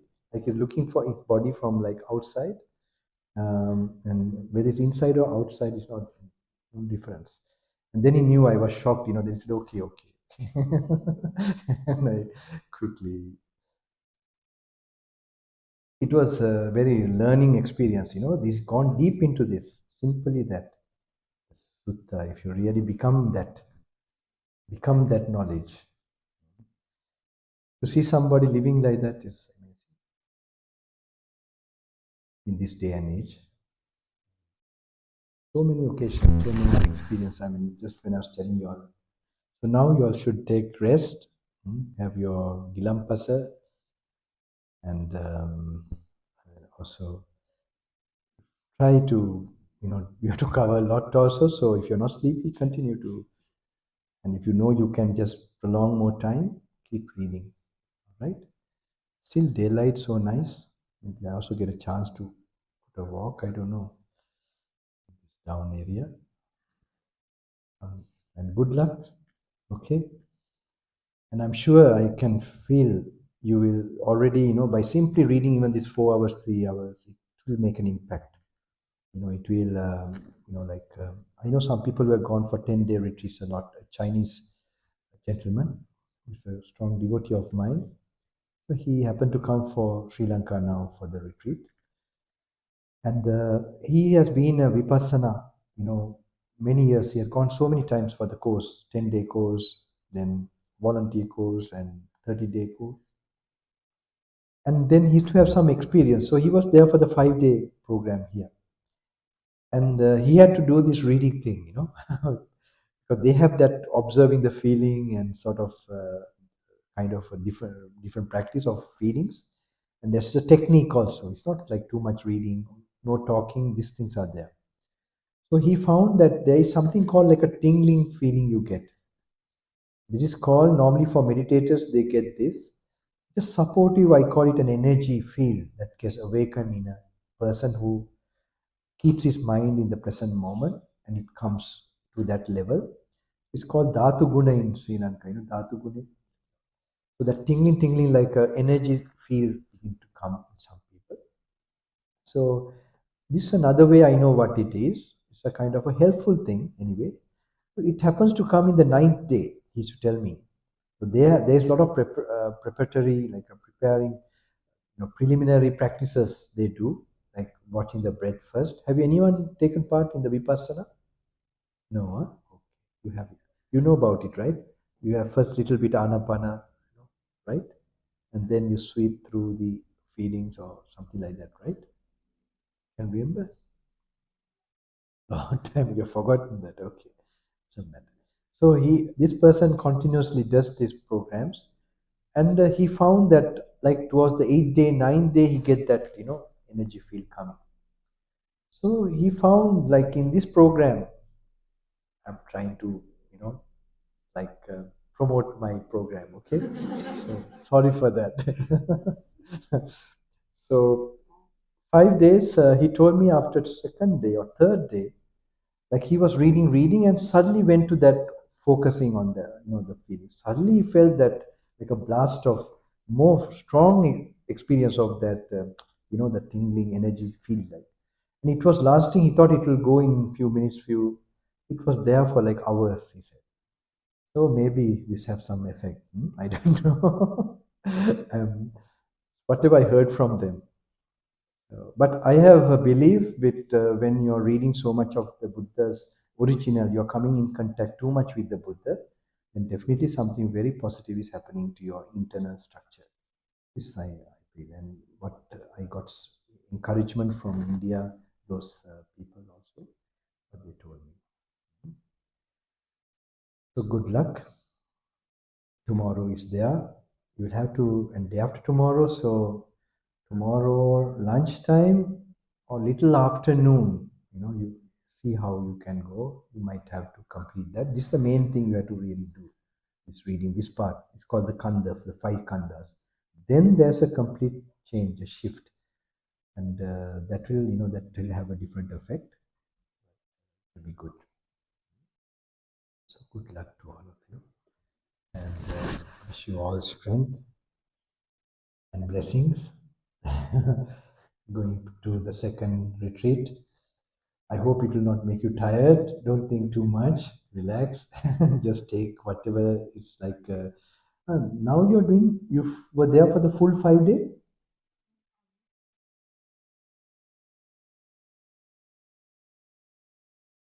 and tomorrow you'll be coming, right?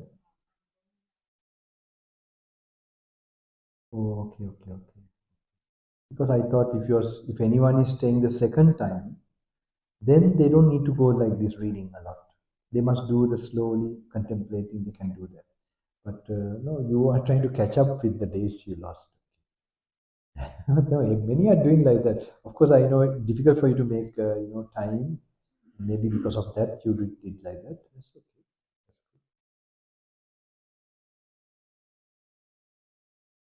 Say more time.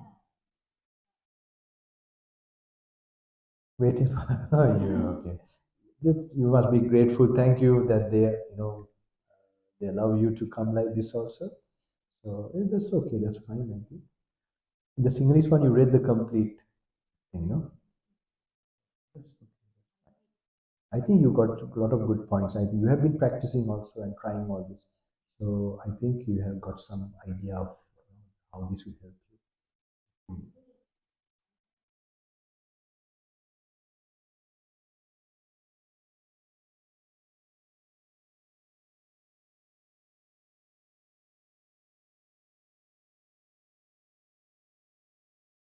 Okay. I know. Okay. Could happen, yes. So that is also what the feeling, perception. It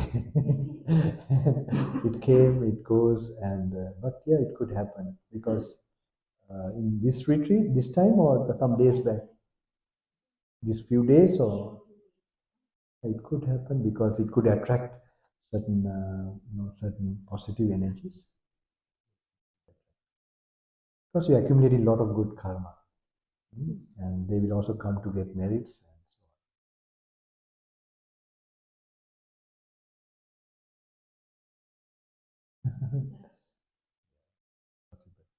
Anyway, everybody will get different experience, but don't look for this experience, okay? That's unique to her. Mm, no, I forgot. I was going to nearly leave now. Okay.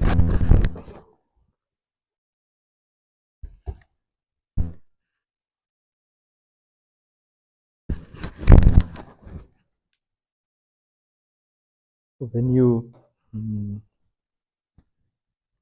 when come even from like when I sit and when I come out, um, there also you see like I will reflect that what I have experienced is gone. Okay. So when you start your walking meditation, you can remind yourself. This in Pali is called Atitam Pahinantam.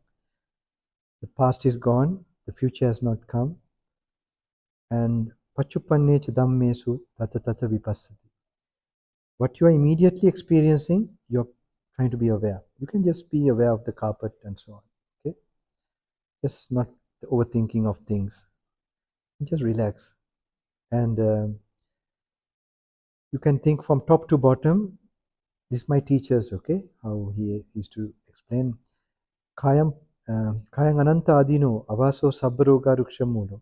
The body is full of, you could say, dangers and suffering. It's the root cause of diseases. Ananta Adino Avaso Sabbaroga Rukshamulo. For all diseases, it is the place, dwelling place, the body. So you get little disgust or repulsiveness for the body. Because if you have a lot of attachments, you can't observe that thing. If you want to observe something, you must be detached. I'm explaining a lot, you have to be really, just thinking these simple things only. Okay, if you're thinking too much, talking too much, you can't get the focus. So then after that, gate chite bhasite tunnibahe sampajanikayo bhikkhu. When you're walking, moving, talking, in all postures of the physical, you must be mindful. This is advice given in the Satipatthana Sutta. So you're reminding the Buddha's instruction for your own practice. Okay. Then first steps you take gachanto gachamiti. You know that you're in the walking posture, and you can see a little bit of your feet down, and then you just contemplate. You can think how this body came about. Aharan sambuddhan kayo, aharan anicchang dukkhaṃ anatta, kayang anicchang dukkhaṃ anatta, sabba sankhara anicchang dukkhaṃ anatta. So you can think the body is conditioned by food. Food is impermanent, suffering, not yourself. Therefore, the body also have to be impermanent, suffering, not yourself. Sabba sankhara means all conditioned things, that is consciousness included, is impermanent, suffering, not yourself. Then you can think avidya paccaya sankhara, sankhara paccaya vijnanam, vijnana paccaya jati. So ignorance is the cause for mental volition. Mental volition, this is a mental picture you must. Now you are thinking and same time bringing your attention a little bit to the walking. Avidya paccaya, ignorance is the cause for mental formation. Mental formation is karma, is the cause for consciousness. Consciousness is the cause for rebirth. Rebirth is the cause for old age and death. Then Vayadhamma Sankara Upadavayadhammino Upajitva Niruchanti Ekang Rupa Samosako. All conditioned things are subject to decay. Upadavayadhammino, it arises to pass away. Upajitva Niruchanti, their cessation, blissful. Sabbe Sankara Anicchati. Yada Panyaya Pasya. Sabbe Sankara Anicchati, all conditioned things are impermanent, including this moment of this experience. You don't attach to anything, even this very moment of experiencing. Sabbe Sankara Anicchati, all conditioned things are impermanent. Yada Panyaya Pasati, when you see this with meditation, wisdom, intuition, Atanibindati Dukkhe, Esamaggo Visuddhya. You get dispassionate, and that is the way to purify your mind. When you experience like this, avidya nirodho, your ignorance ceases. When ignorance ceases, karma ceases, reaction ceases, sankara nirodha. Sankara nirodho, vijnana nirodha. When karma ceases, when your reaction ceases, your consciousness begins to cease. When consciousness ceases, rebirth begins to cease. And when rebirth ceases, old age and death will cease. Etang santang, etam panitang, sabbasankara samatu, patisago, tannakayo, virago, nirodho, nibbanam. Etang santam means this is blissful, this is peaceful. Sabbasankara samatu, all conditioned things coming to an end. Patinisago, tannakayo, all craving being annihilated. Virago, nirodho, dispassionate. Nirodha means cessation. Sankara parama dukkha, nibbanam paramang sukha. All conditioned things are suffering. Nibbana is highest bliss. Then you can, if it's a long path, you can do the whole thing in that long path and turn back and do the same thing or read something and you can think about that. Okay?